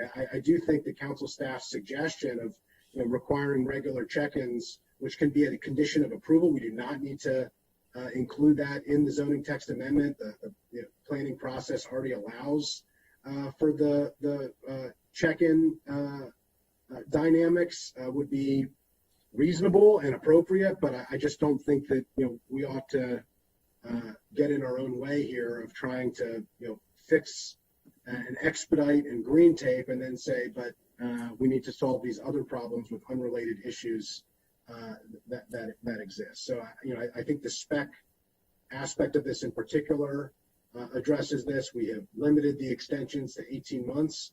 This will not go on forever intentionally, and we've tried to work really hard to accommodate some of the concerns that have been raised by planning, but I just don't think that this is one that we should be moving forward with and including in the zoning text amendment, and agree with council staff. Thanks. Okay, Gwen? I just wanted to ask Bavu to address the end user issue, because we did have a conversation about that, and there isn't actually really language about end user in the zoning text amendment. I just wanted it all to be very clear. Sure. So the words end user are not in the zoning text amendment, but the way there's, I guess, various checks within the ZTA that would make it extremely difficult to apply if you were just a spec project. First is that you have to get the building permit application to DPS within 2 years, and it has to have the core and shell of the building, which would be very hard for spec because your end user is the one who's going to say what that building permit application needs to look like, and then only being able to extend that for 18 months as well. So that time crunch would make it very hard for spec. The reason the actual words end user aren't in there is legally that's something you can't really put in a zoning ordinance, because zoning is about the building and the land and not the actual property owner. So yes, it's true the ZTA is crafted so that you would really need to have an end user in mind to get through the process this quickly, but this right is correct that it doesn't actually have the words end user for that reason. Can I just ask another question? I appreciate that explanation, because I didn't see it in there either, but that makes sense. What are we worried about? What is council staff worried about? Or what is the concern of? Because if you want this expedited review, you want to move quickly, and why on the back end, are we worried about not having a time window for submitting final plans? That's whether it's 30 or 60 days or whatever it is. What's the concern if you put in the language of obviously it's not reasonable if we're holding you up because you need something else from us, that's not reasonable. But assuming that's not the case, what is the concern to requiring them to move expeditiously as well? So council staff recommendation was not so much based that they shouldn't move quickly, but that 35 days was probably too short. And then there was an issue with deciding exactly how many days would be appropriate. Like, say it is the county holding it up. Do we know 90 days would be enough? Do we know 60 days would be enough? So it seemed like you'd create more problems because you'd have applicants needing to repeatedly ask for extensions and not even knowing how long they need to extend for.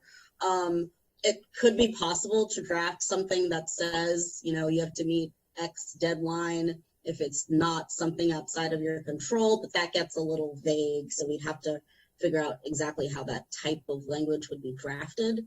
So yeah, that was the basis of not recommending it. It was mostly that 35 days is probably too short, and we don't know what number of days to guess.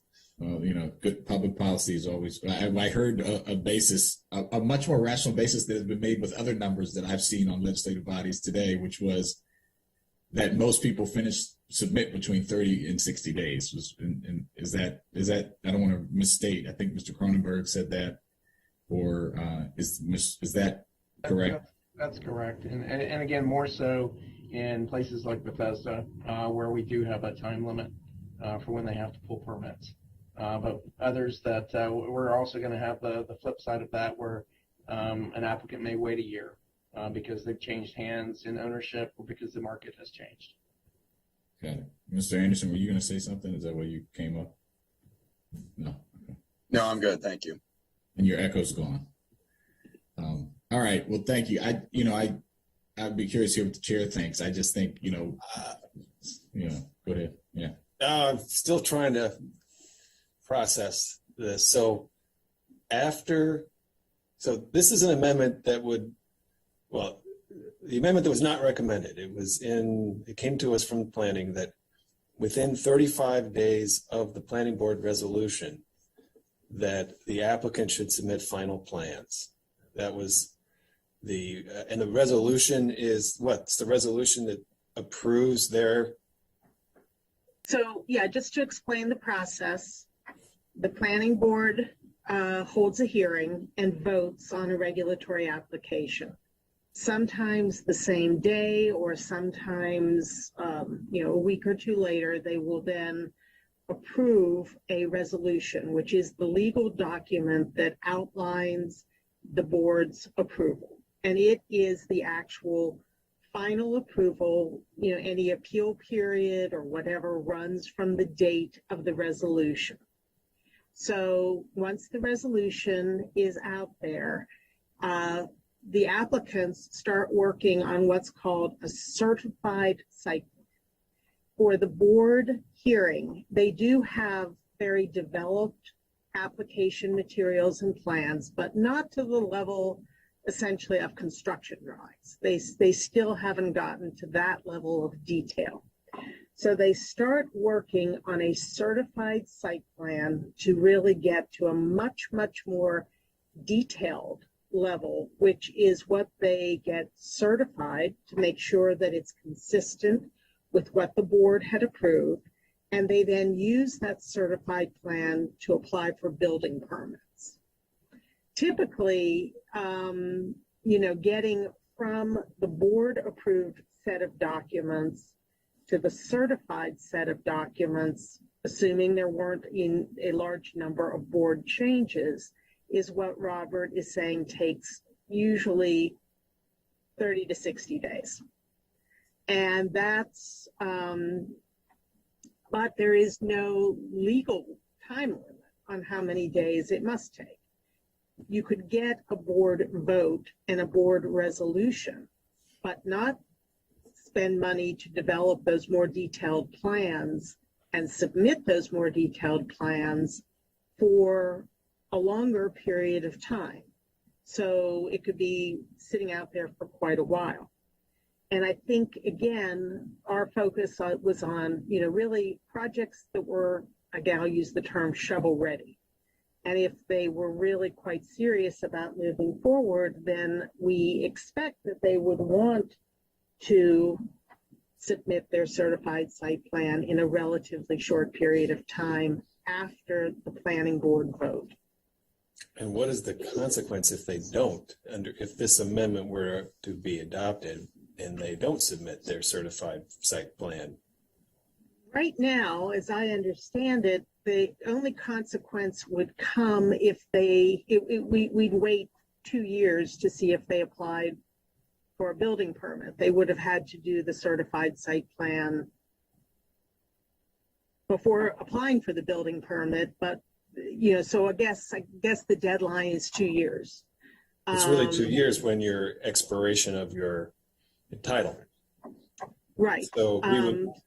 So it, but again, and I understand Lavu's point about, that the focus of this is that it's going to be a non-spec project because they're understanding that they can only get those building permits in 2 years, and that's a very clear date. But, again, as we had the experience in Bethesda of a project that had a 2-year, very, very clear date, it still did go forward as a spec project and ultimately did not happen.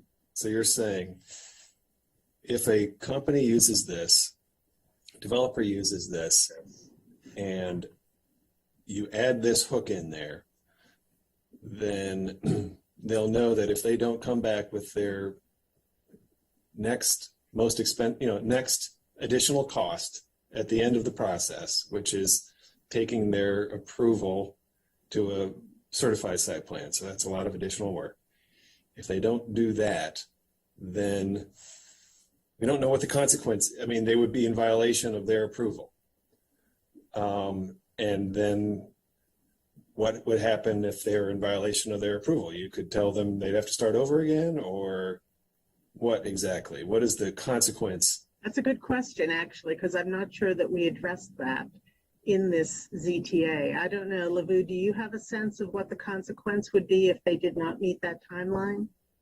If they didn't meet the 35 days to submit final plans, probably then it would go back to that they'd have to request an extension so it doesn't get revoked.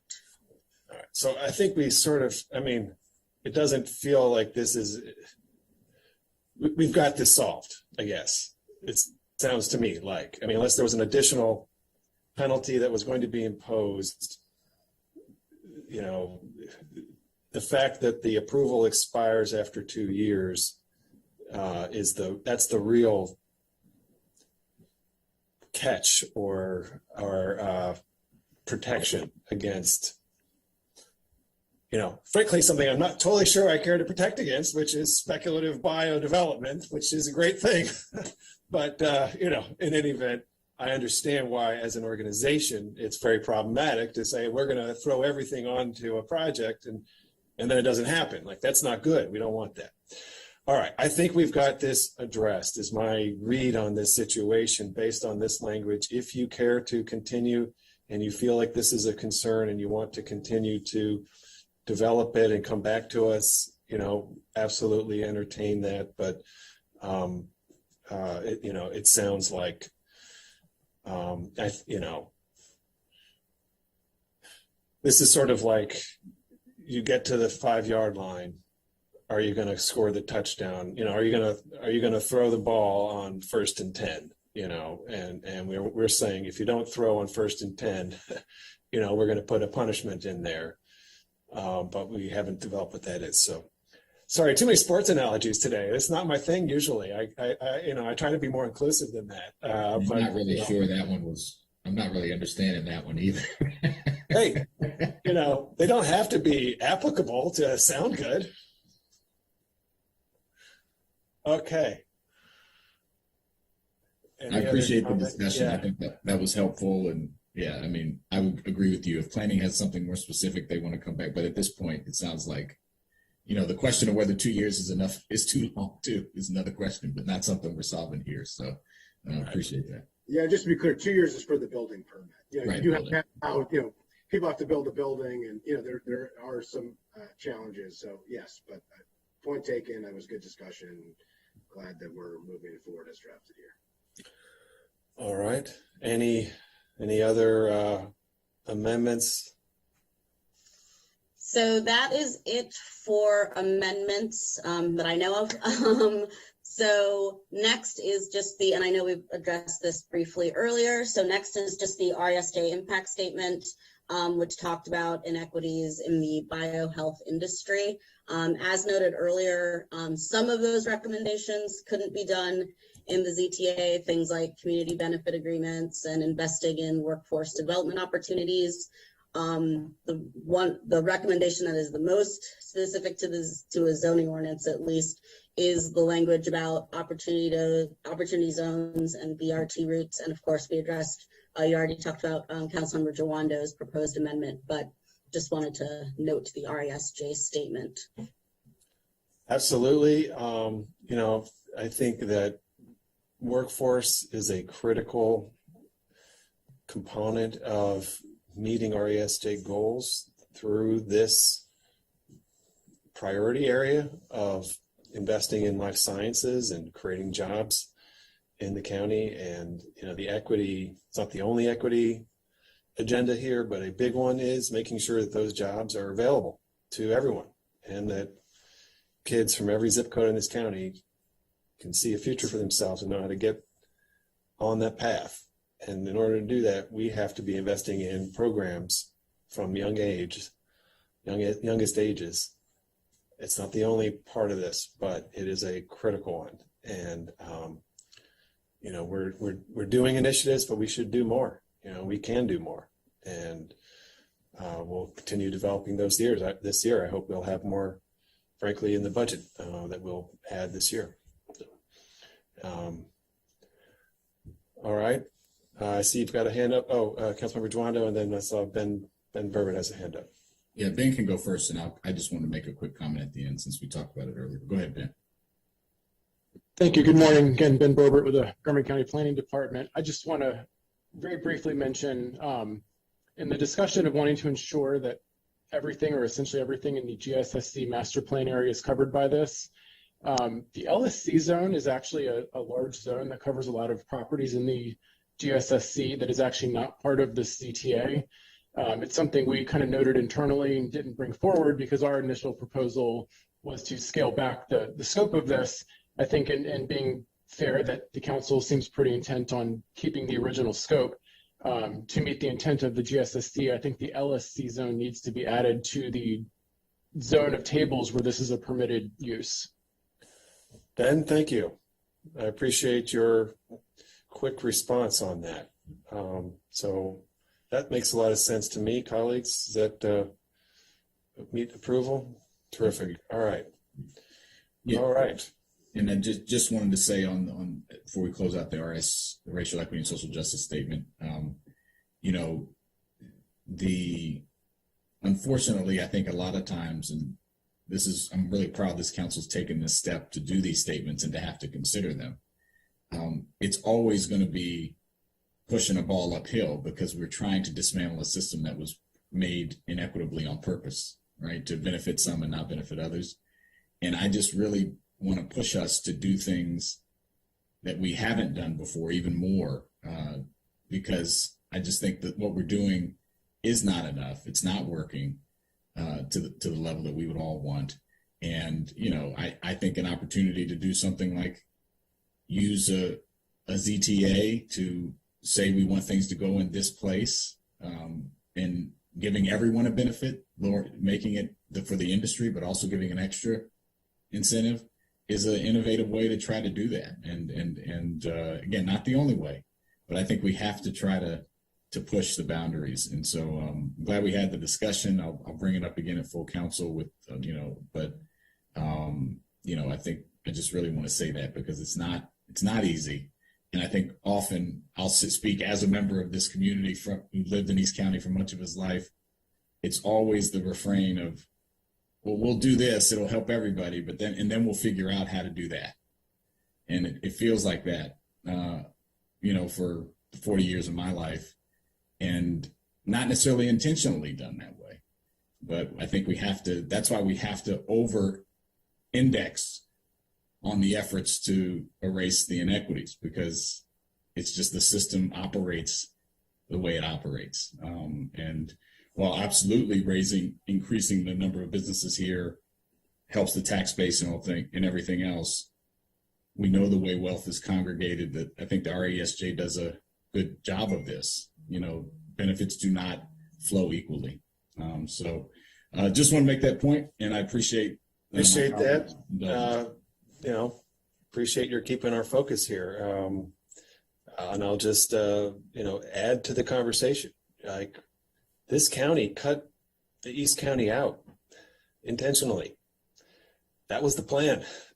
30 years ago, 40 years ago, the anti-development community thought that they could freeze time, and that if they just didn't allow development in Montgomery County on the east side, that it would remain pastoral and, free of traffic and picturesque and so on and so forth. And it was a mentality that was deeply flawed. And what happened as a result was East County was left behind, and an anticipated job center that should be there never developed. And we have dug that hole so deep, and now we're trying to dig out. And, putting transit investments and waiving tax, substantial tax burdens, investing in parks and schools, a comprehensive strategy to lift East County is crucial. And in this instance, if this was like an enhancement, then I would feel good about it. I think our desire is to get to a competitive level. And so I don't want to be at a less competitive level in much of the county and a competitive level in our priority emphasis, in an equity strategy. I'd rather be at competitive and then even more competitive. So if there was a vision for that, for me, it'd feel different. But I think your point is well taken, and we have to do more all the time. And so, we ought to be talking about a bio high school program at, Paint Branch, or Blake, that ties into the FDA, so on and so forth. There's so much more we can do. Right now, we certainly need the private sector to put shovels in the ground, in White Oak, and give us something where we can put some economic development incentives on the table for some companies that might want to locate there. That would be awesome. Like, let's get some companies locating there, and so on. But okay, great discussion. Appreciate that. All right. Next item. And next item is, okay, so show of hands, all in favor of the ZTA. All right. We are unanimous. Awesome. Thank you again, Councilmember Friedson. Thank you. Councilmember Jawando, great conversation. Thank you. All the stakeholders in planning. And this was a big lift at planning. Appreciate your work there. Thank you. The next is the SRA that implements. It's basically a companion, right, Luhu? So take us through. Yes, so as we saw, the ZTA will create this expedited process for the Biohealth Priority Campus. There are instances where I'm going to call the campus may want to take advantage of the subdivision process as well. So, combining smaller parcels in your denser areas or creating smaller parcels for different campus uses. So to make sure that process doesn't delay the ZTA 2109 process, SRA 2102 will allow a biohealth priority campus to go through an administrative subdivision plan. These are similar to the preliminary plans, but they can be acted on by the planning director instead of the planning board. And they have a shorter review period, simplified procedures. So take less time to issue a decision. So this will just make sure that the zoning ordinance and the subdivision code are consistent. There are some minor amendments. There's nothing majorly substantive. It's mostly to make sure the wording is consistent with other parts of the subdivision regulations. All right. So, okay. So there's these, sorry, these are amendments from planning here, and they're amendments from them all? planning. Yes, and council staff does agree with them all. You agree with them all. Okay, so without objection on those amendments. Okay. All right. I don't think we need to have any particular extensive discussion on the SRA, right? No. Okay. Great. All those in favor of the SRA, show of hands. Great. Okay. And okay. Now we can move to the last item. All right, so I'll turn it to you in a moment, Ms. Nadeau, but a year ago, we were at this committee talking about next steps on the implementation of wireless infrastructure, and the executive branch promised that they would send over a licensing agreement in a month. They said they would send it over in February of 2021. The licensing agreement is crucial because if you don't allow a company to get a license, they can't put their equipment on your light pole. And so not offering a license is a complete obstruction of any deployment. It prevents the industry from actually applying paying the fees and putting up the antennas so that we can get better wireless service.